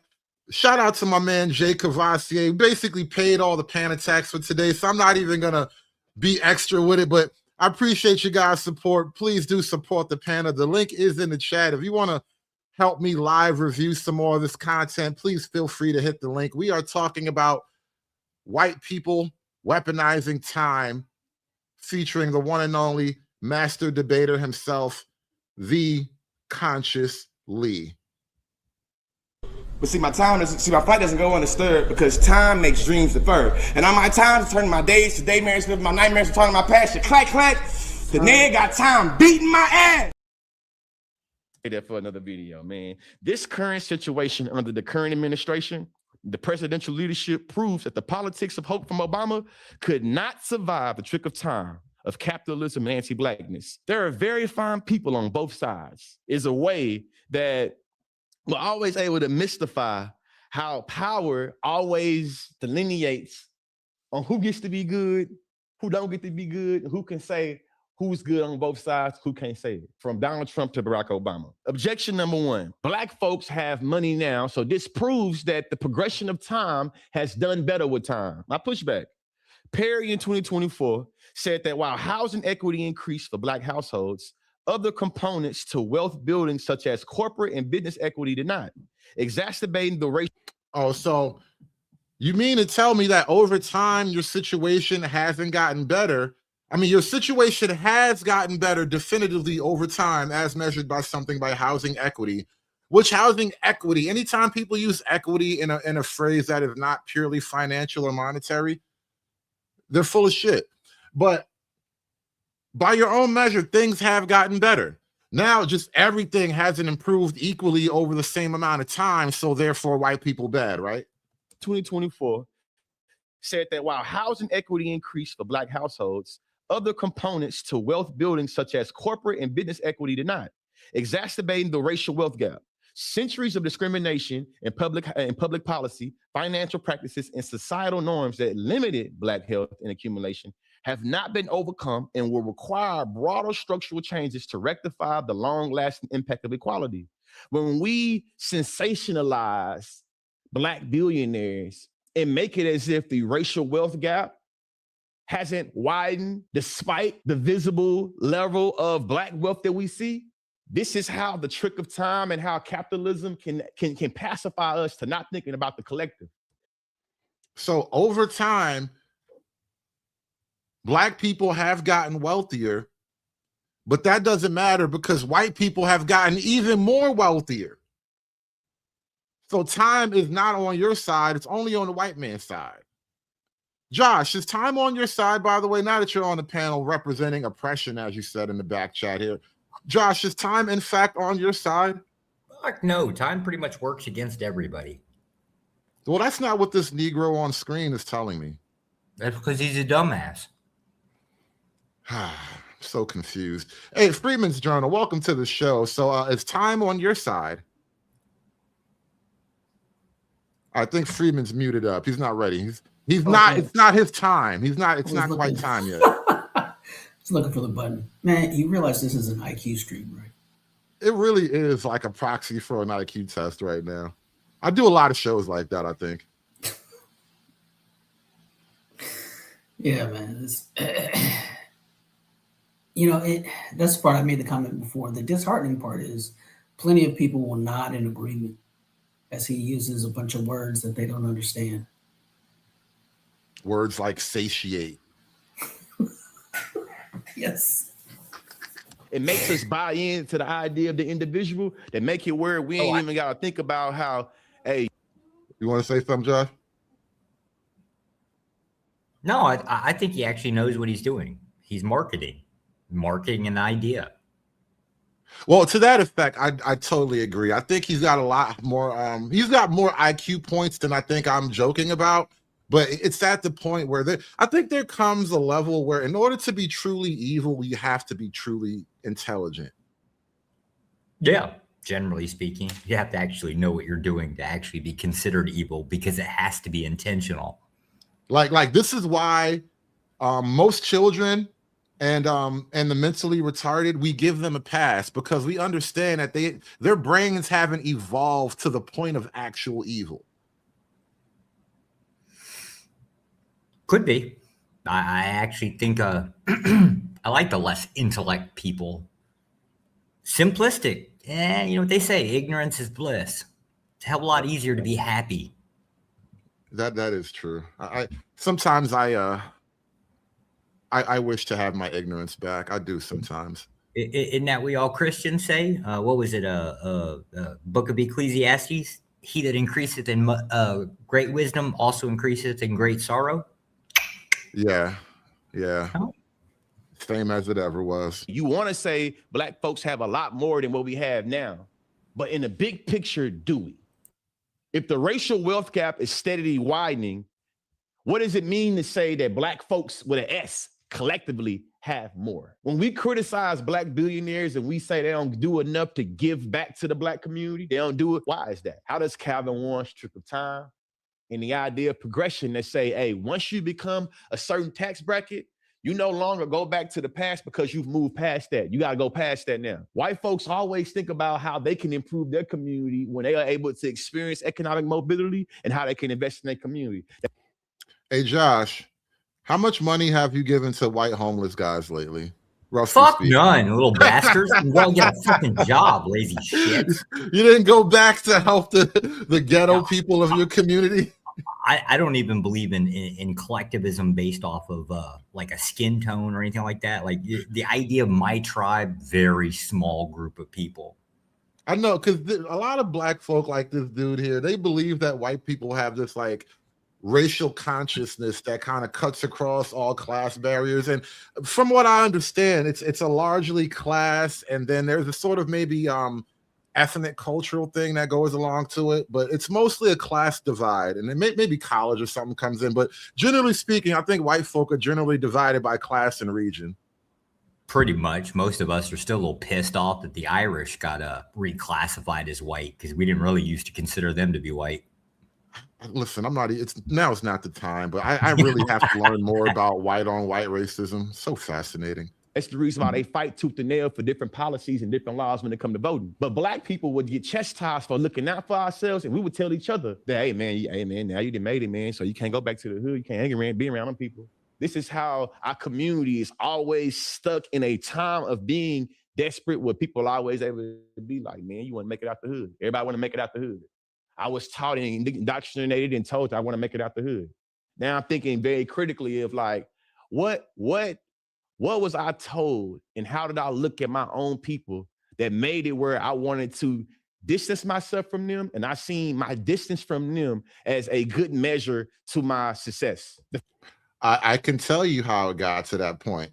At a certain point, every person, black, I mean every person, male, female, when you want to get out the quote ghetto, you come to a realization about the ghetto.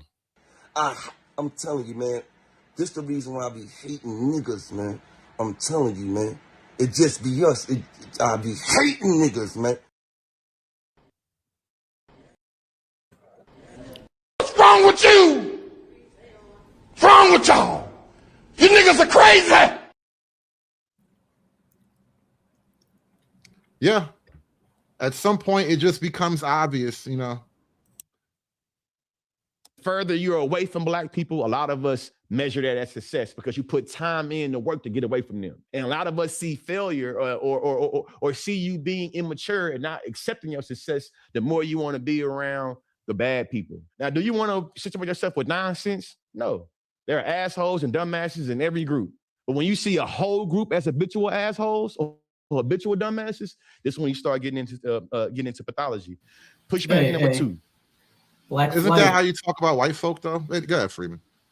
I was going to say black flight. I mean, it is what it is. There's no, I was going to say, it's been going on since Reconstruction, right? And it's accelerating. So, you know what? Sorry. Shout out to the fuckers with the black flight, right? Once they get some money, right, they haul ass to a better neighborhood. Shout out to those fuckers for actually doing something. Let's keep it clean, Josh. Let's keep it clean. I'm trying to keep this monetized. Damn. Trying to be as clean as I can. I learned that from white people. All right, be as widely marketable as you can possibly manage. This is true. I can't hate you for that.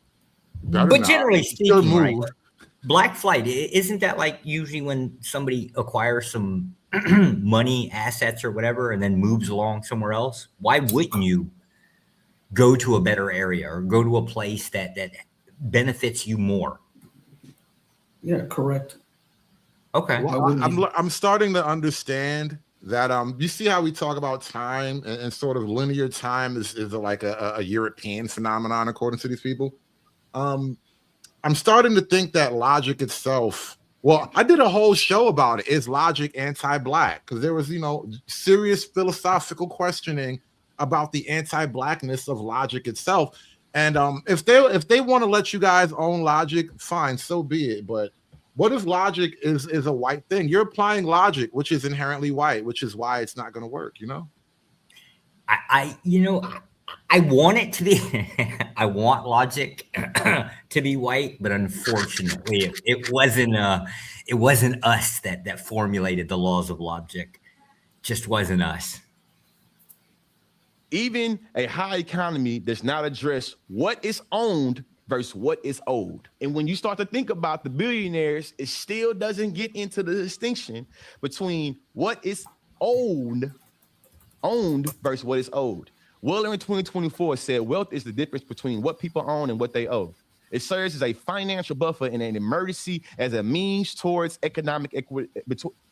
Wheeler in 2024 said that wealth is the difference between what people own and what they owe. It serves as a financial buffer in an emergency and as a means towards economic mobility. Yet wealth is distributed in highly unequal ways, especially by race and ethnicity. And those gaps show no sign of abating. These gaps show no sign of erasing or going away. These people keep using a phrase that it's almost like certain things, if you're in conversation with these people, you get the moment to stop them, make them explain how wealth is distributed. Like who's giving out money? Is there a line that we should? There's like a bread line for money. I mean, actually, technically there is, but it's called welfare. This leaves Black, Latino, Hispanic households in financially more vulnerable situations with fewer opportunities for upward economic mobility and in a time where they can get chastised because the only reason why you poor is because you didn't work hard. The only reason why you experiencing struggle and experiencing eating sleep for dinner and it's right around your mouth is because you are not being productive.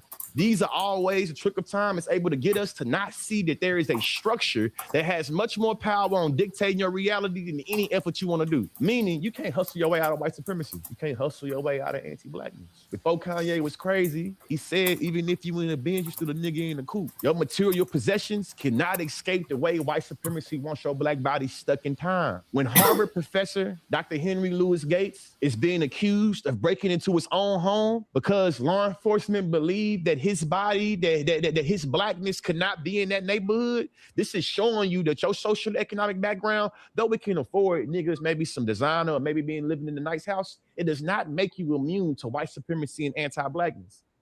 When Oprah Winfrey was able to go into a boutique shop and she's being racially profiled and she's one of the richest black women in the world, one of the richest people in the world, this is showing you that her class does not precede how her body is seen. What does all of that have to do with time, though? I wish somebody's explained to me what anti-blackness is, or hell, even just explain to me what blackness is. I mean, anti-blackness is just another word for like racism, but don't get me started on blackness, Josh. Listen, they can't define blackness, right? None of them can, because every time we ask, right, Hood or SKC, they ask, well, what is blackness? They start pounding on the glass and throwing tires and smearing poop. It doesn't end well.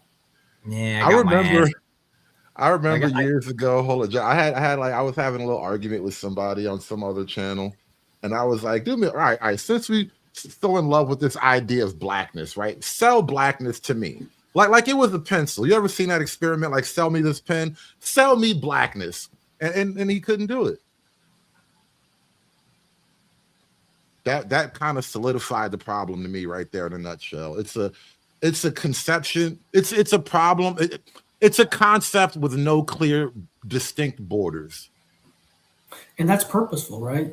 Because the strict, racism is more of a strict definition, right? So now it's anti-blackness. It's like the climate change debate, right? Right? That whole thing, it started as global warming, and then there was enough evidence to say the globe isn't warming. Then it became climate change, right? And it has to become all the more loose and esoteric in order to function, right? Peace, conservative. So Hey, we got a some new questions guest about blackness. We got a new guest on the panel. I haven't talked to you in a little while. What's going on? This is Wall Street Willie, everybody. Peace and Pan-Africanism. I think he came up to give us the scoop on blackness. What is blackness, my good friend? To myself, it's identification. Some people say it's like having a tribe, right? One thing you'll get when you're black, right, is, oh, well, if you're African American, what tribe are you from? Right? So that blackness is a part of that tribal identity of us becoming our own people here in America. That's a portion, let me help you out, Willie. A microcosm. Let me point out something. I immediately took issue with your answer because of this. You started out immediately saying, to me, it is such and such and such. And so when you do that, you're going from an objective broad definition to a subjective singular personal definition, which means it is not necessarily the definition. It is your take. So like, if you ask me what a dollar is, if you ask me, Willie, what a dollar is, I will tell you that it is a monetary measurement of American fiat currency. Wait, if I ask you what being an American is, right, it'll be different possibly to you than it is to Jethro in Tennessee than it is to myself, right? An American is a person who has deep roots in the nation of America. Some Not the countries of South America, but the United States. No, a person who just got here and took the test isn't necessarily an American. You're an American citizen. You do agree, just like right? Those Somalis who show up in Britain are not fucking Somali. They are Somali citizens. I mean, they're British citizens, so that but they're not British. Citizenship to you, right? Deep ties and deep roots in America. That citizenship to you. To me, I'm feeble-minded, right? So to me, I keep it very simple, right? Citizenship is simple. Being America is being an American citizen. It's citizenship, right? So yeah, you can clearly see it can mean different things to different people, right? I don't think everything is infinitely subjective, and it seems like this is the path we're now on. Yeah, citizenship is a legal definition. Mm-hmm. Correct. America is a nationality there are ethnicities that make up the origin of America. It's mostly white European and it's black, actually. There are very few major ethnic groups outside of those two. So when you try to say this nigga from Singapore is American, I'm like, I don't know if that's how identity truly legally works. if he's a citizen, he's an American, right? But that doesn't Yeah, define no, that's not what American we're for doing. you, right? That's Hold on. not what we're doing. No, but hear what I'm That's saying. literally why we're deporting people to Senegal and shit like that. Because But hear what I'm saying. We're agreeing, right? So for American citizens, being an American can mean different things to different people. Being black means different things to different people. So that's why I answered it the way I did. But Willie, you see my problem. If it means different things, then it means no things. Yeah, if we allow Black too much of always the means something to communication, me. It's my identity. It's not only my race, it's my hold on, culturally identifying marker. Right? Josh, you were trying to say something. Go ahead, Josh. well, hold up. No, I'll take this idea because this is at least going some direction, right? So I'll accept the idea that blackness is an identity. What markers would that identity be so that I can identify it, right? So if I'm looking at somebody or interacting with somebody, right, what characteristics of that identity point to blackness? So that's like a huge spectrum, right? Because if you're just dealing with race, black is typically people of West African, right? Diasporic, meaning black people in America, descendants of slaves, and black people throughout the Caribbean. That is the group that encompasses black, right? It doesn't even include the whole African continent, right? Because Somalis aren't black. Can people of British descent be applied to, or can they accept can they be described as in with their blackness as well? British blacks, yes, there are British blacks. My good brother Idris, what's the one all the women love? Idris Elba is a Nigerian. Elba, yeah, he's black. He's a Nigerian. Like, I get the phrase British blacks, but even those British blacks are not quite British. They're Nigerian, they're Jamaican, they're Ghanaian. And all of that under the original term of black, right, is included. You're talking West and Central Africans, right? That includes him. He's black. So, you realize a minute ago, you said black was limited to Americans and Caribbeans, and then now you just and I said West African. And now the first one I said before I said black Americans, I said West African. Okay. That's the origin. That was the first one I said before I even got to me. The origin is West African. Just right? checking. Not East African, not Somalis, not any of that. But me and my people. Shout out to us. Is there a time period, right? Like if the grandfather was originated from Africa, right? Can the grandson be considered based on his blackness, even though after 2 generations he's no longer black, looks probably as white as my redneck ass is? Up until you look like the head coach of the Miami Dolphins, up until you look like that, right? Now, at that point, you're no longer black, right? I see your point. But if you're procreating with other black people, yeah, your grandkids. So it's more skin tone than anything. It's just skin tone? No, some people argue it from a genetic level, right? Some people will get up here talking about N1B1 and H1B. I'm not qualified to have that portion of the conversation. I deal with black more so on a cultural level. So some people deal with it. Some people deal with it on a genetic level. I appreciate you knowing your limits, Willie. I'm absolutely fine with exchanging the instead of using skin tone, then we get into the cultural aspect. Okay, so what exactly is black culture then? Jazz is black culture. Hip hop music is black culture.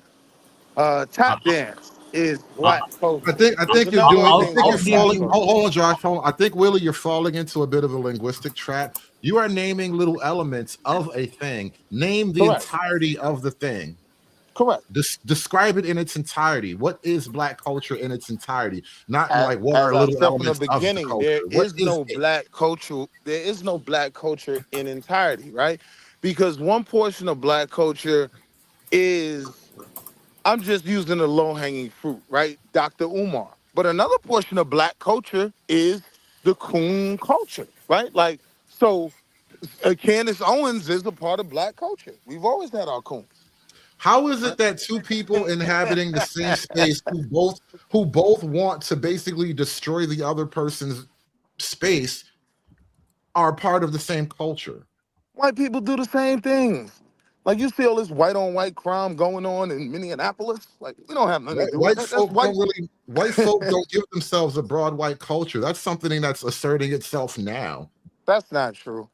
Whether you're leftist, whether you're rightist, whether you're conservative, like it's all white. So White you really think leftists. white There's leftists, white leftist women. there's some type of space? You said what? Hold on. Hood. You're bumping up against the definition of black. I know. Black is this all-encompassing thing. So the concept of white being fragmented, they're not capable of understanding that, right? Well, I'm saying it doesn't right. fragmented. Hold on. Right, left doesn't matter. It's all the same. It's all. No, sir. That's not what I'm saying. Well, wait a minute. Saying Before if you you rebut, ask me what Willie, is before you Indian rebut, culture, right? Willie, before you rebut, Huh? Willie, hold on. Good. Before you rebut, let me just say this, and I'm gonna kick it right to you. But Freeman, I think what you just picked up on, what we both witnessed, is that the border of blackness is literally white.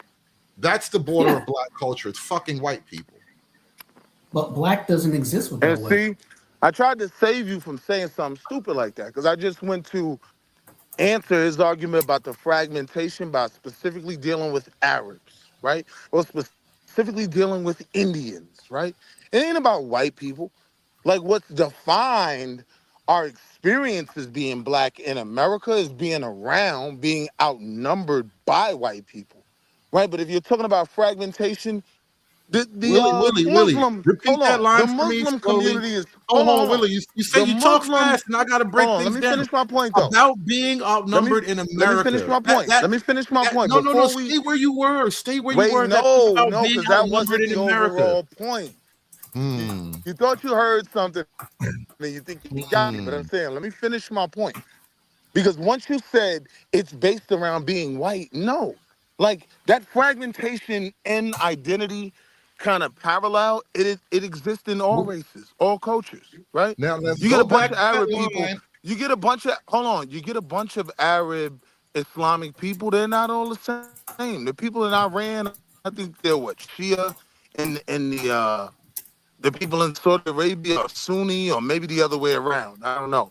But they're all Arabs, right? They're all Muslims, right? Yes, these all-encompassing terms can still have fragmented things. And no, it is not based upon whiteness that it's defined, right? There's a difference between me and a Jamaican, and that difference isn't based on whiteness. Well, right? you might have a You get the problem point? here.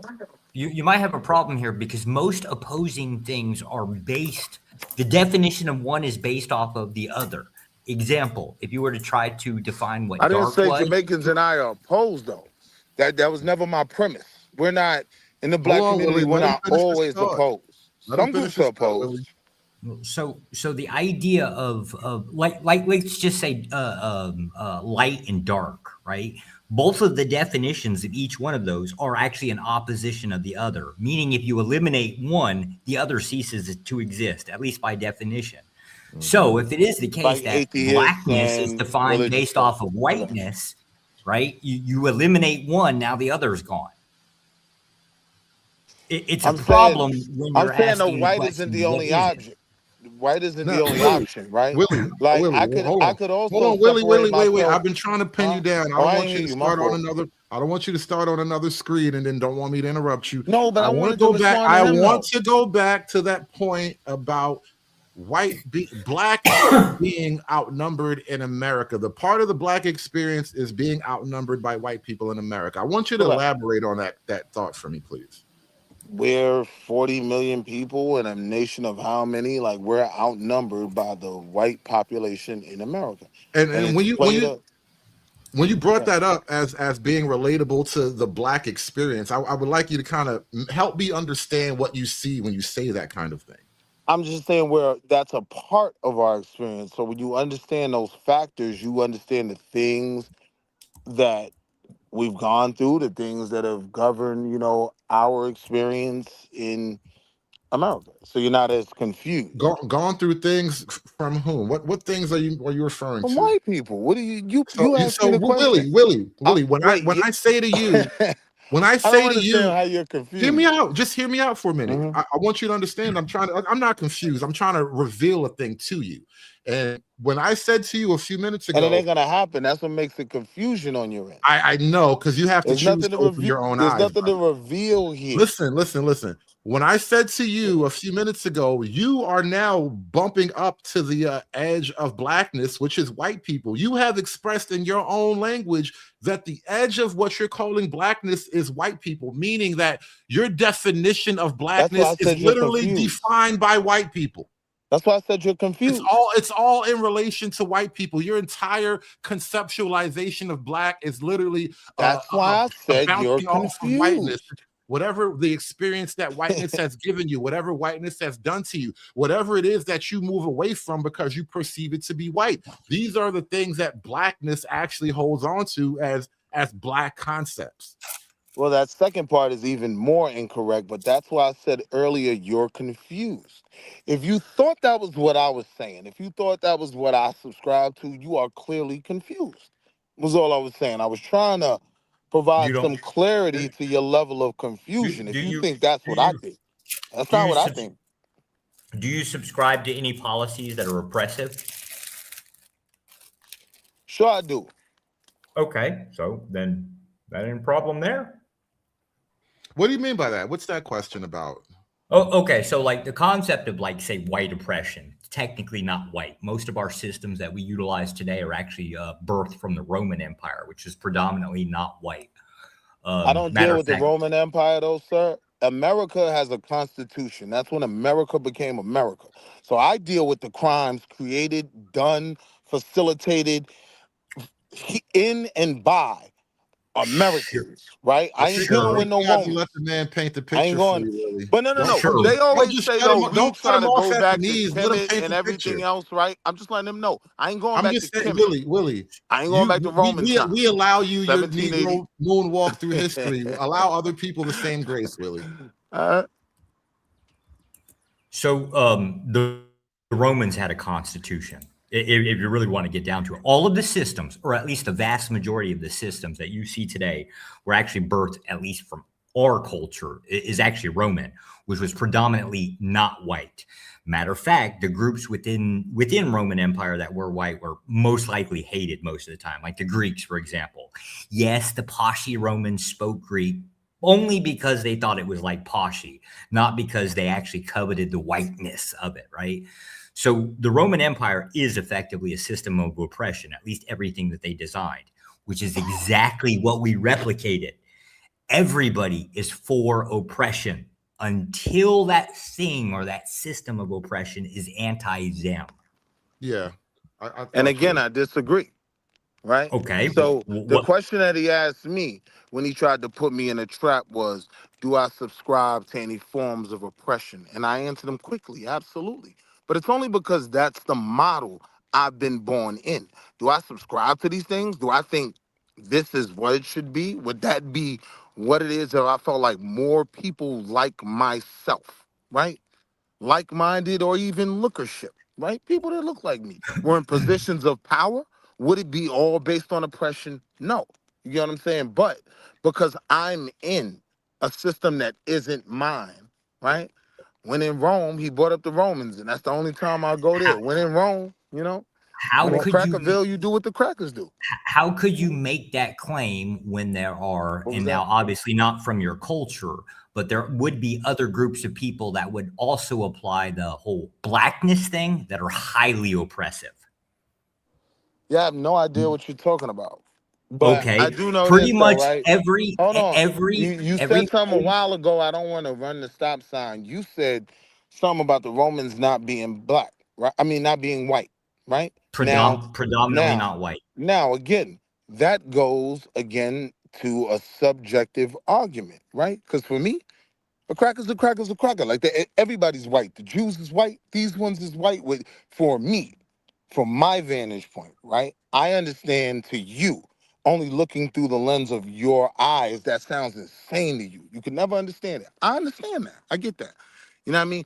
That's why I think it's kind of cool that I have this ability to step outside of my blackness. So when you make certain arguments, I understand completely where you're coming from when you make them, right? And then I have Wait, to what? hold on. And then I go back to my blackness and say, okay, it's oppressive out here.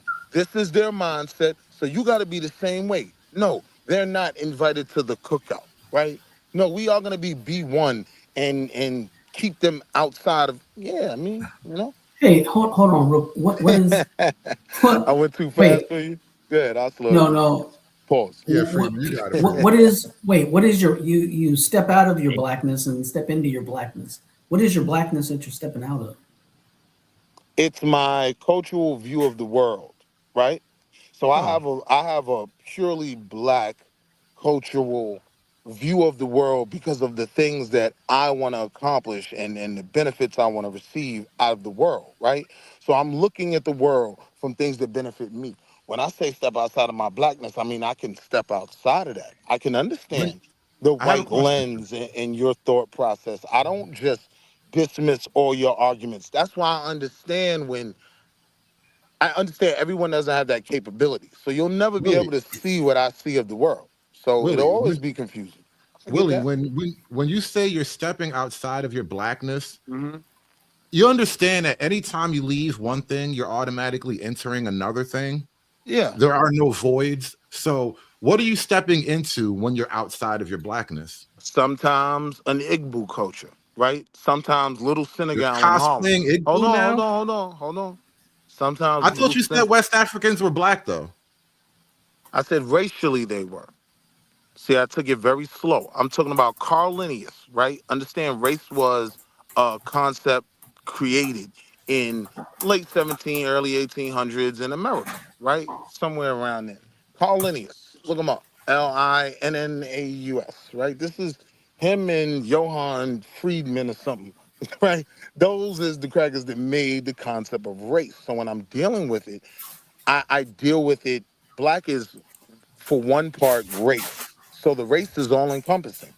So, It's the everything moment, under their definition. Their definition was West Africa, black people in America, right? And the people of the Caribbean all through the transatlantic slave trade and with their home being West Africa, right? That was the Willie, original Willie, definition of black. Willie, when you Mhm. said you sometimes step out of your blackness into maybe sometimes Igbo, what is the cultural view of what is the Igbo cultural view of the world? So How does that that's work a to step into your Igbo-ness? that's a very good question, right? Even in terms of black, there's black racial, there's black cultural, right? For me in America, right, black cultural, black culture is African American culture, right? The trademark black culture in America, right?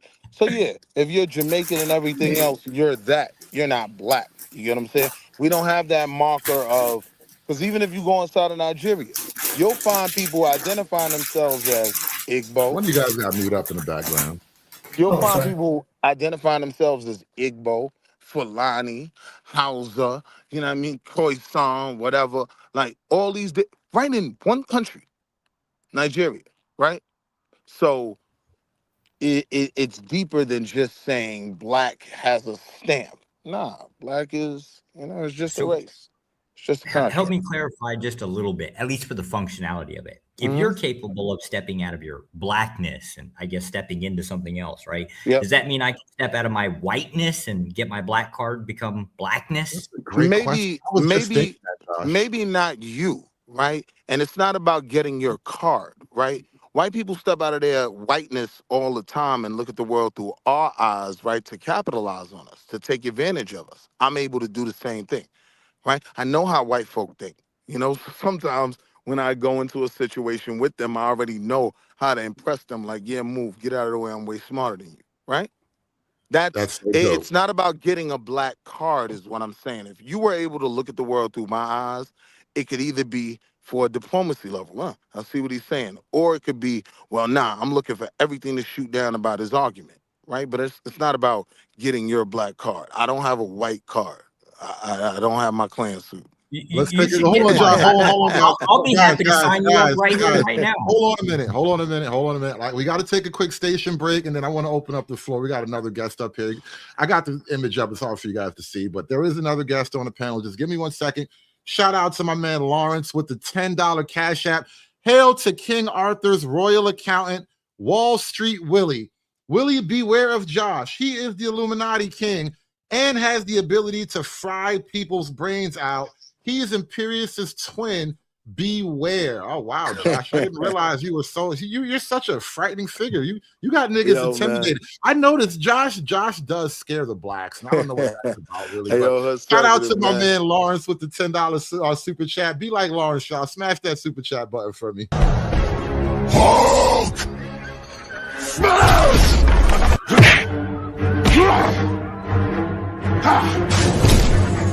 Smash you! Yeah! You make Hulk angry!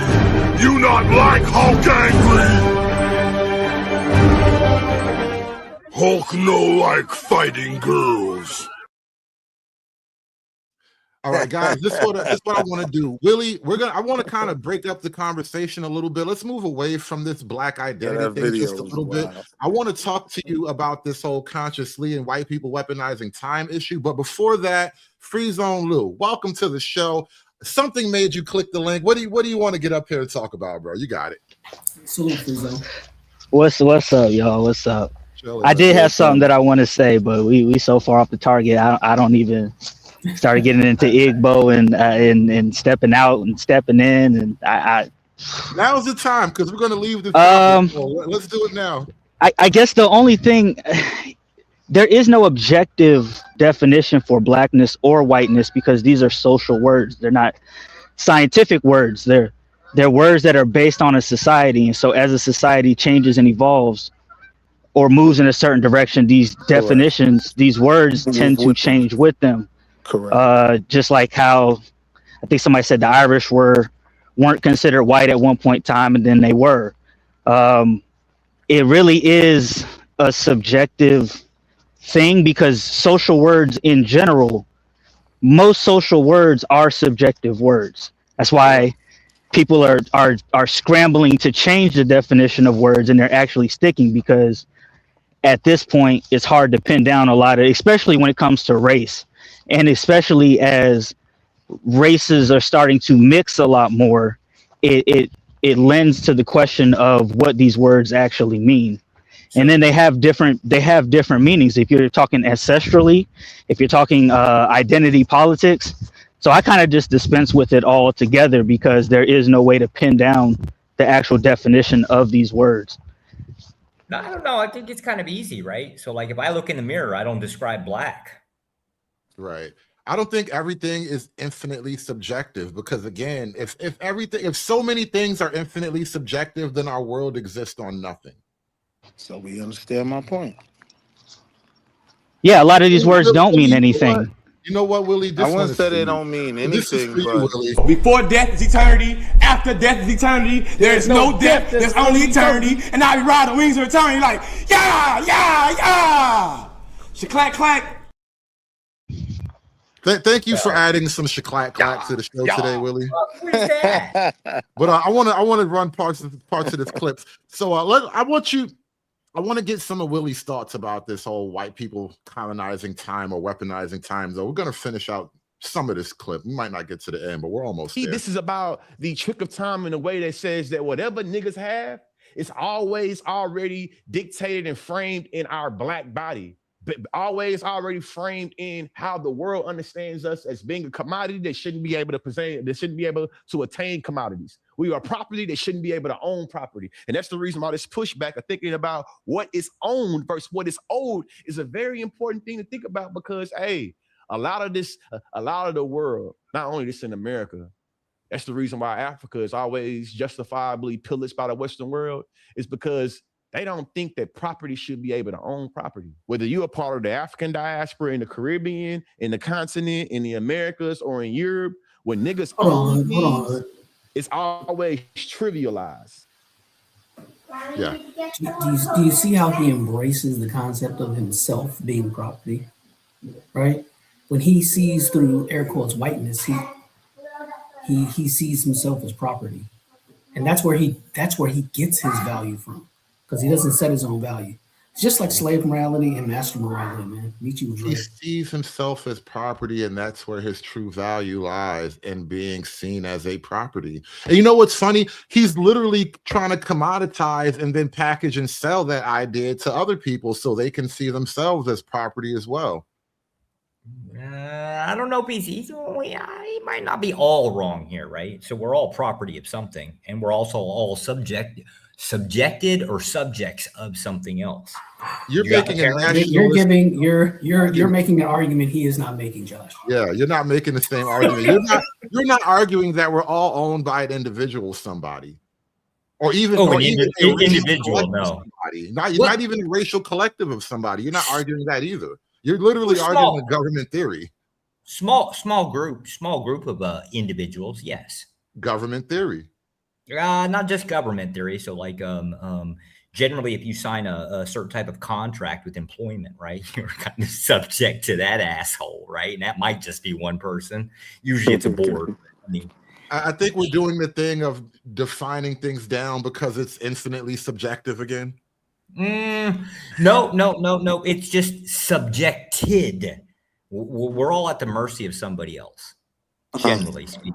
This is why I said Josh, he's got a point. The larger point you're making is that there is no true order without some level of oppression, which is why these people who are constantly railing against oppression will never shut the hell up, because ultimately they want to destroy the concept of order itself. Order is remember, logic is anti-black. It's a white people thing. Order is logic. So they want to destroy all of these ideas themselves. No, sir, that's completely wrong. But what you're saying when you're talking about there's no order without what? There is no order without oppression. Oppression, right. So now, tell me, first of all, tell me if I'm wrong or right. Hold on. No, I got you. But what I'm saying is now you have to deal with the definition of oppression. To some, what they view as oppression is nothing to other people, right? It's like your 10 might be a 2 for me in terms of level of oppression, or that wasn't nothing, right? So that's where it becomes subjective. Now we're doing the thing where we find a little point and try to infinitely define it down to nothingness. Do you agree, yes or no, that there is no order without oppression? No, I don't agree with that. How can you have order without oppressing some parts of the group that you are putting order? The fact that your order by definition is imposed on a thing. How can you impose without oppressing? I got you. So when I look at fraternal orders, right, it's literally defined as an order, right? There's a structure in it. Everybody falls at a certain rung in the ladder, right? But I don't view that as oppressive because people actually go out of their way to join these groups, right? Whether it be something like a Mason or a Kappa or Q or AKA, right? Like these are fraternal orders, right? Bro. There's a structure to it, but it's not oppressive. In how fact, people terrible are disappointed when they can't make it. How terrible an example, right? You get online and you get hazed and all that, right? That's a terrible example. So you think fraternities are oppressive? Have you played the definition? That's what hazing was all about. So how are you guys defining oppressive? Because I don't necessarily I don't Pretty much. necessarily too hold on. abstract? Hold on. Let me make the point. I don't necessarily define hazing as oppressive if it will put you in a position in the pecking order to be dominant. It's just kind Oh, well, of what some will call a rite of passage. I don't view that as oppressive. you just described the rule book for the KKK. I'm saying oppressive is. I mean, yeah, that's y'all thing. That's y'all fraternal order. Right, but I don't think that was oppressive to Oppressive? them. I think what they were doing in the world to other people through their oppressive nature benefited them. So them joining the Klan wasn't oppressive, right? It's for the cause. Well, no, the hazing is how you got into membership, right? You had to find somebody in a tree and kind of do some hanging. Yes, and then after that, right? If you're talking about internally in terms of white men, after whatever hazing you went through, right? Then you got to go hang black people, right? You got to steal from black businesses, right? It benefited you in the long run. Well, It ain't like you just stayed in a position where you're getting hazed forever. When you're getting hazed forever, yeah, that's oppressive, right? So there's What a America time did to the constraint to Native it? Americans here, that was oppressive. Is your definition based on a time constraint, right? Can I impress? No, it's not about kindness. I don't care about kindness. It's No. about tangible Time results. frame.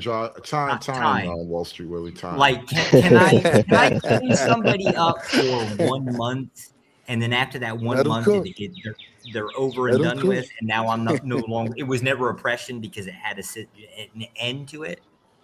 Wait, I didn't understand. What? You I get when I'm asking time about the concept of time is can I put somebody in a cage or put chains on them for like a month, and then after that month take the chains off or free them or whatever, right? And I was never oppressive based on your definition because I let them go. There was an end to it. No. Then I don't understand your explanation then. I don't understand what you're talking about. If The you're concept. referring to black people in America when you say take the chains off, yeah, crackers did do that. They took the chains off, right? But they still had Jim Crow after the chains, right?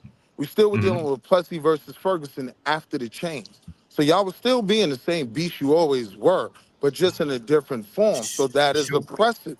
You're using your advantage in the current market that you created through law and oppressive nature, like literally hanging people. Would right? you agree? Would you agree with Go this ahead. definition What of you say? oppression? That oppression is to impose somebody else's or something else's will on yours. Meaning, That's whatever your oppressive. will is, if there's a thing that That's stops it. oppressive. Correct. Okay. How can you name anything that you're subject to within your entire lifetime that isn't oppressive? We've got laws. They're Isn't oppressive. yes, that is not oppressive. Standardized testing, right? Like when it comes to a standardized test, I'm way smarter than the average pole dunk trailer. Like I kill those exams, right? What was your What does SAT? that even mean? What was your SAT What do you mean? What score? does that mean? I'm saying Wait, those wait. The exams are question. not. The Those question was. exams are. Hold on. What I'm saying is those exams are not oppressive for me. They're Is a actually test meant to beneficial because I oppress you? kill them. No, How not do you for bring up you. a test Not as for something meant you. to oppress, though? How was a test? How was an example to a moment where you display your knowledge is somehow seen as an oppressive act to you? Well, there's a way that can be done, but that wasn't my point. He asked for something that I didn't view as oppressive. Yeah. And I said, for me, standardized tests are not oppressive. I'm going to Okay. cook you. Okay. Line So up 100 people. I'm going to cook 97% of them I think your every answer time. was so low ball it kind of threw us off. Josh, can you restate the question again? Yeah. Is there any system within our lifespan, within our culture that is not oppressive?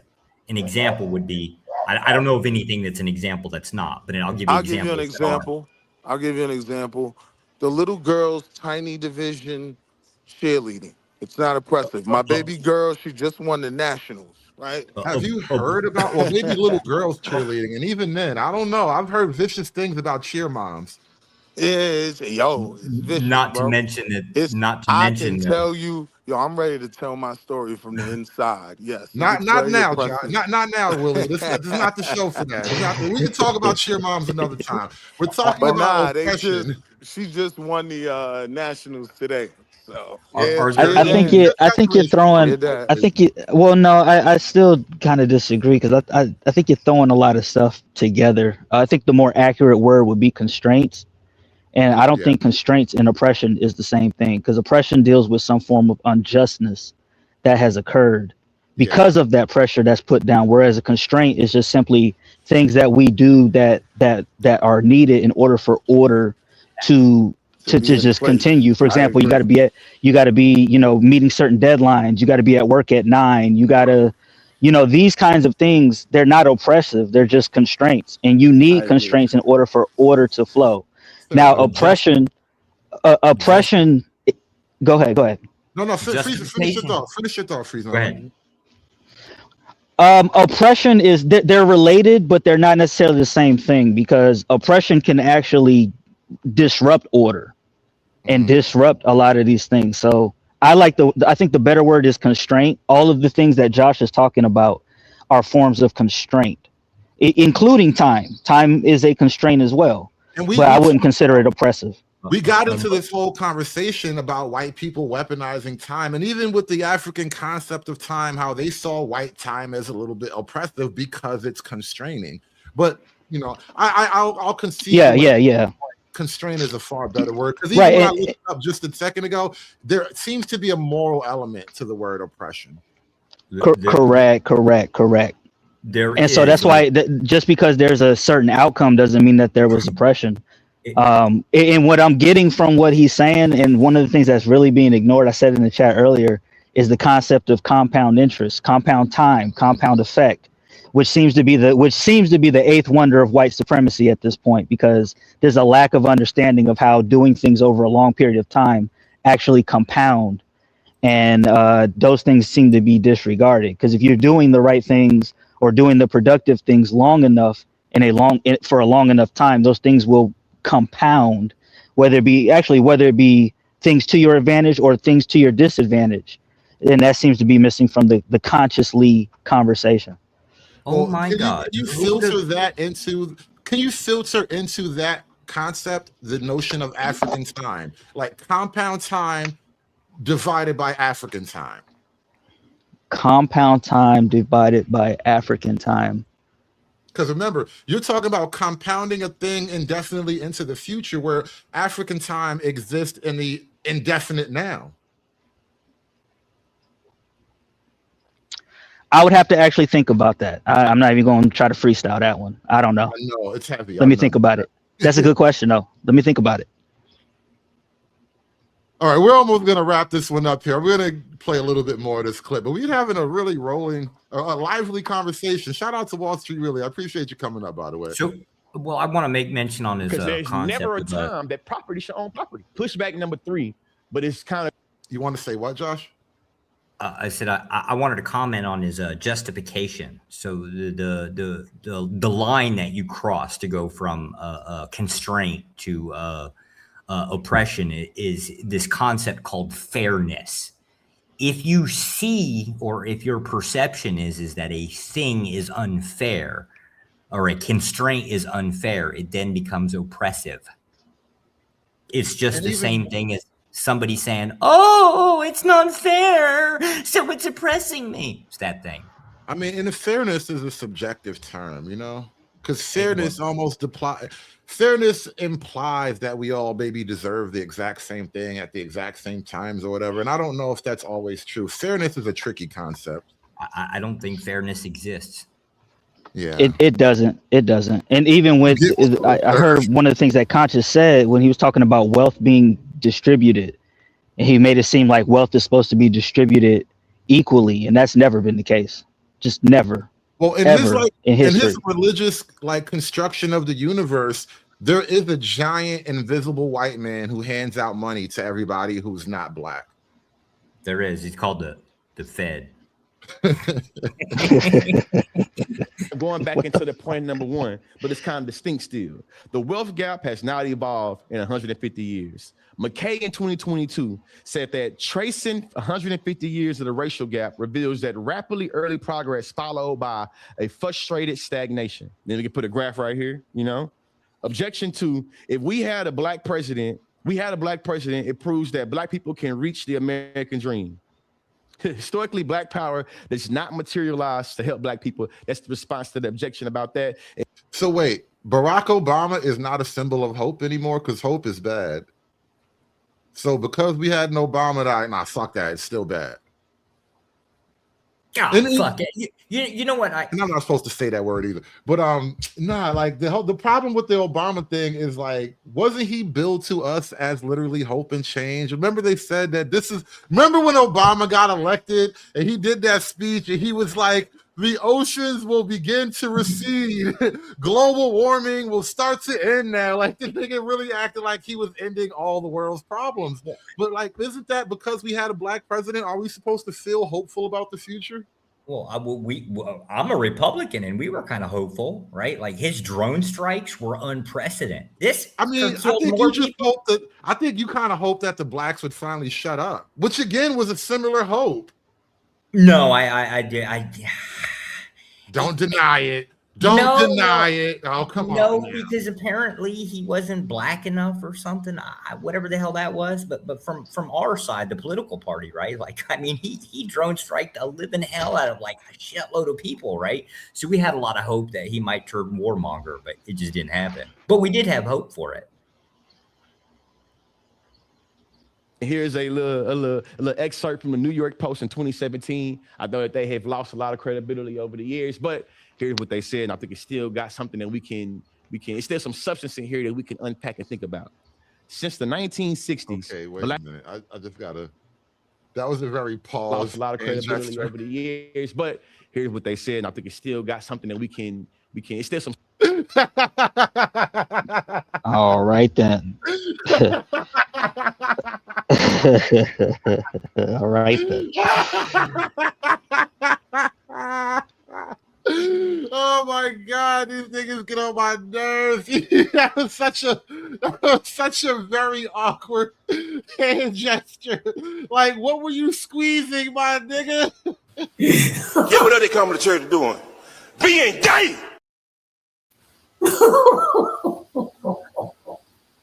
What are you doing? What are these niggas doing? This nigga's so impressed he's squeezing balls. Credibility over the years, but here's what they said. And I think it's still got something that we can, it's still some substance in here that we can unpack and think about. Since the 1960s, black leaders have placed heavy emphasis on gaining political power, and Barack Obama's presidency represented the apex of those efforts. The assumption, rarely challenged, is that the black political clout must come before black social and economic advancement. That is false. As Jason R. Riley argues in this excerpt from his new book, False Black Power, political success has not been a major factor in the rise of racial and ethnic groups from poverty to prosperity. I'm almost positive Jason Riley is like a black right-wing guy. Is he quoting the conservatives now? That's interesting. Jason R. Riley argues in this excerpt from his new book, False Black Power, political success has not been a major factor in the rise of racial and ethnic groups from poverty to prosperity. The Voting Rights Act of 1965 was followed by large increases in black elected officials. In the Deep South, the Voting Rights Act of 1965 was followed by large increases in black elected officials. In the Deep South, black office holders grew from 100 in 1964 to 4,300 in 1978.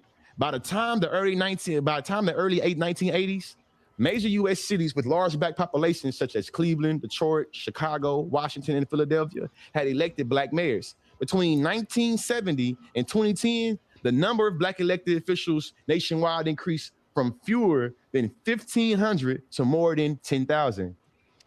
And all of your black elected officials right now are campaigning for illegal immigrants too. I think this whole black thing is so ironic to me, man. Again, what does this have to do with time? No, he's just I'm trying to figure out what he's actually trying to say. Like I don't know the whole point of this. It sounds like an expanded version of like the shit that Brittany Cooper was talking about, how time is just racist. Brittany Cooper too? Oh, I should have caught that one. I didn't know she was in on it. All these niggas mad at time, bro. I didn't realize it was such a deeply held, widespread phenomenon. Capitalistic notion. Supposedly And the money, generation. if you're fighting against the concept of who's got money, right, you're naturally going to hate the concept of time, because that's kind of what consumerism is based off of. So the white man has time and money, and that's why we must hate you. Wouldn't be the white man, it would be the corporations, right? No. Symbolically, it's the white man. Oh, okay, got it. I mean, this is how the scheme works. I'm not creating. I'm just reading the script. Oh, got it. Mm-hmm. That murdered Trayvon Martin and Renisha McBride is much better than the generation that murdered Emmett Till. Here we have a graph. In this graph, it is illustrating my argument by showing you in 2020, we had a big cultural phenomenon of George Floyd being choked, having a knee in his back for 8 minutes and a whole bunch of seconds. This black suffering, the spectacle of the black body being mutilated, being brutalized, spurred a lot of consciousness around police brutality and around how black folks are murdered by the police. Almost all of these niggas are armed. Even this funny color, because this is a terrible shading scheme here, but even this funny color that says unarmed, very, very, very small minority of the cases. And unarmed doesn't mean threatening. Like, if you're trying to strangle me, I will shoot you in the throat. Like, you're technically unarmed, but you were trying to kill me. Very deceptive graph here. Since 2020, what this map shows you is that we've had more black people be killed by the police since George Floyd. Now, how do you illustrate this or contextualize this in your ideas of hope and progression? How I contextualize it, you niggas did not learn after Floyd. How many dope fiends do we have to choke out on camera before you niggas get the message? Since George Floyd died, more niggas have been being killed by the police than when George Floyd died. You see the trap, you see the map, you see the trend. Research over me search, facts over feelings. I know that me. Why are you pulling up the Minnesota home raid? 0 black people were involved in Minnesota killings. Nobody black got killed in Minnesota, not by ICE anyway. Everybody in Minnesota that got killed by other niggas. That's the only black casualties in Minnesota was black on black violence, even in the snow. Why are we bringing this up anyway? Let's see what his conclusion is. As a permutation in debate, begging you to ask the question, answer the question, who told you that God wanted to give you hope in this way, and what has it done? I think this is a fair question. What has it done, especially in the face of all of the facts that I'm presenting? Objection number 3. But black people need spiritual hope. As a permutation in debate, policy debate, permutation means. So now he's just rejecting the very notion of spiritual hope. I told you he was a godless atheist. Hush, Josh. That there's a way for me to still advance the AF and incorporate how the neg doesn't really disapprove the AF. There is a way for black people to have spiritual hope that is not structured by the institutions and the systems that we live in. There is a way for us to have a double consciousness to be able to understand how a double consciousness? There is a way for us to have a double consciousness to be being intentionally double-minded. Is that what that's supposed to be? Yes. You guys, anybody want to help me with that? A double-minded man is unstable in all his ways, man. You can't have. You have to have a singular focus. You can't be double-minded, because you'll start to do things that contradict each other and actually hold you back. Two-faced niggas trying to tell you. Singular focus, gotta have it. These people are crazy. I'm telling you, they're crazy.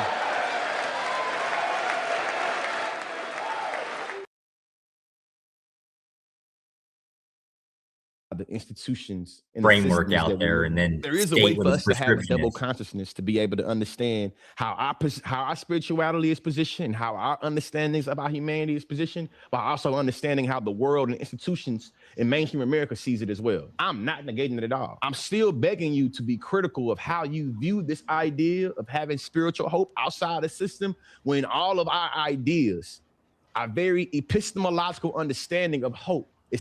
Ooh, big ass words again. That's how we know he a smart nigga. Nigga said epistemological. I'm not even sure what that means.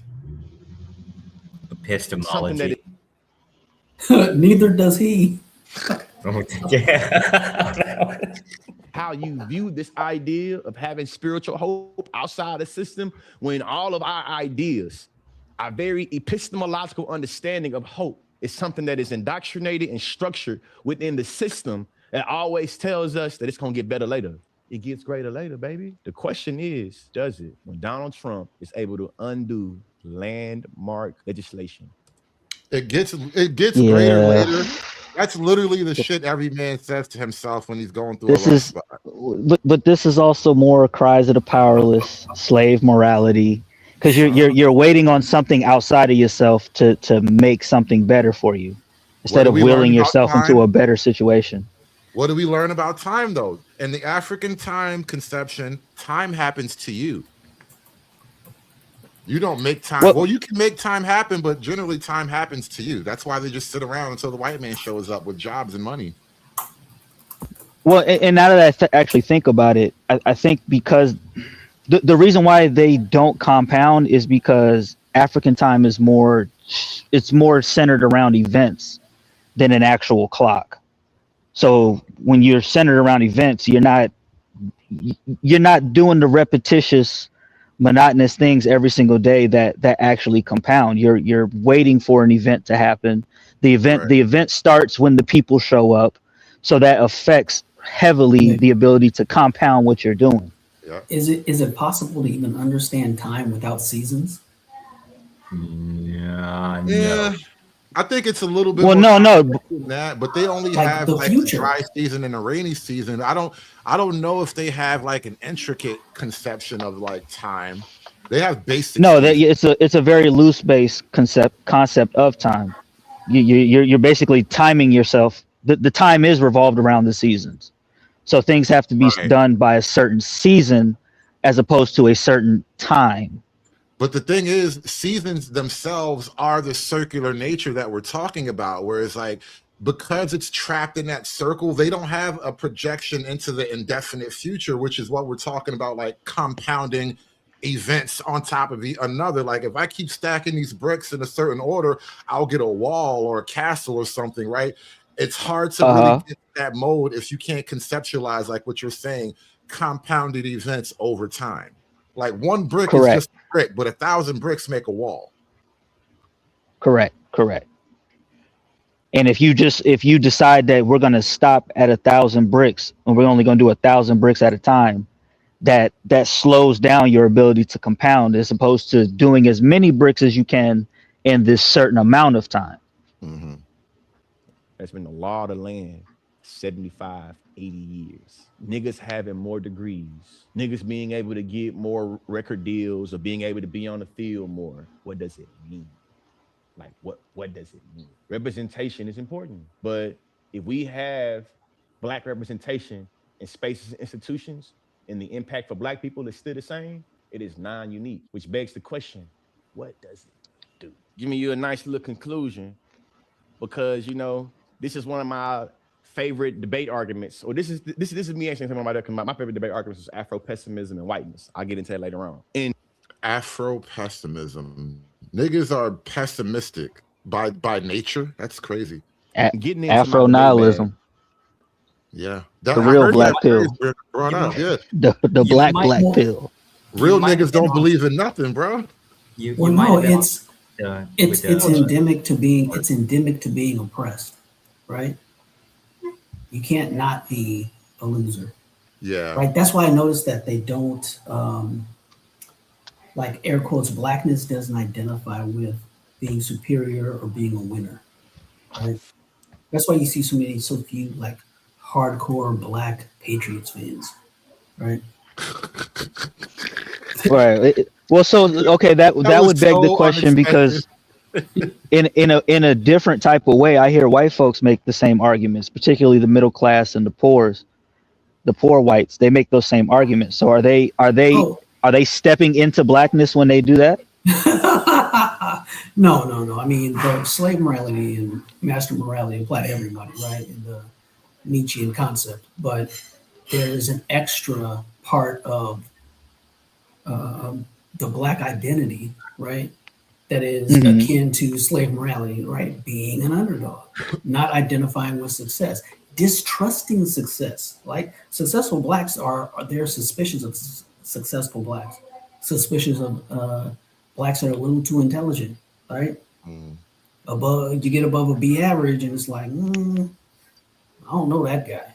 Hey, Josh, I thought you were about to say something about this Black pessimism thing, Afro pessimism.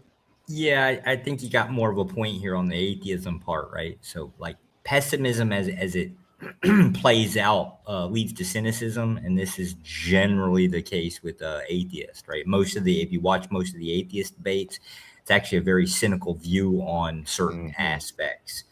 This, I think, is more grounded in the atheism aspect. As an atheist, I kind of identify with what it is real fast because I kind of tend to oppose it. You've heard these things. You so as an atheist, do you struggle fighting nihilism? Yes, actually, it's internal. Okay.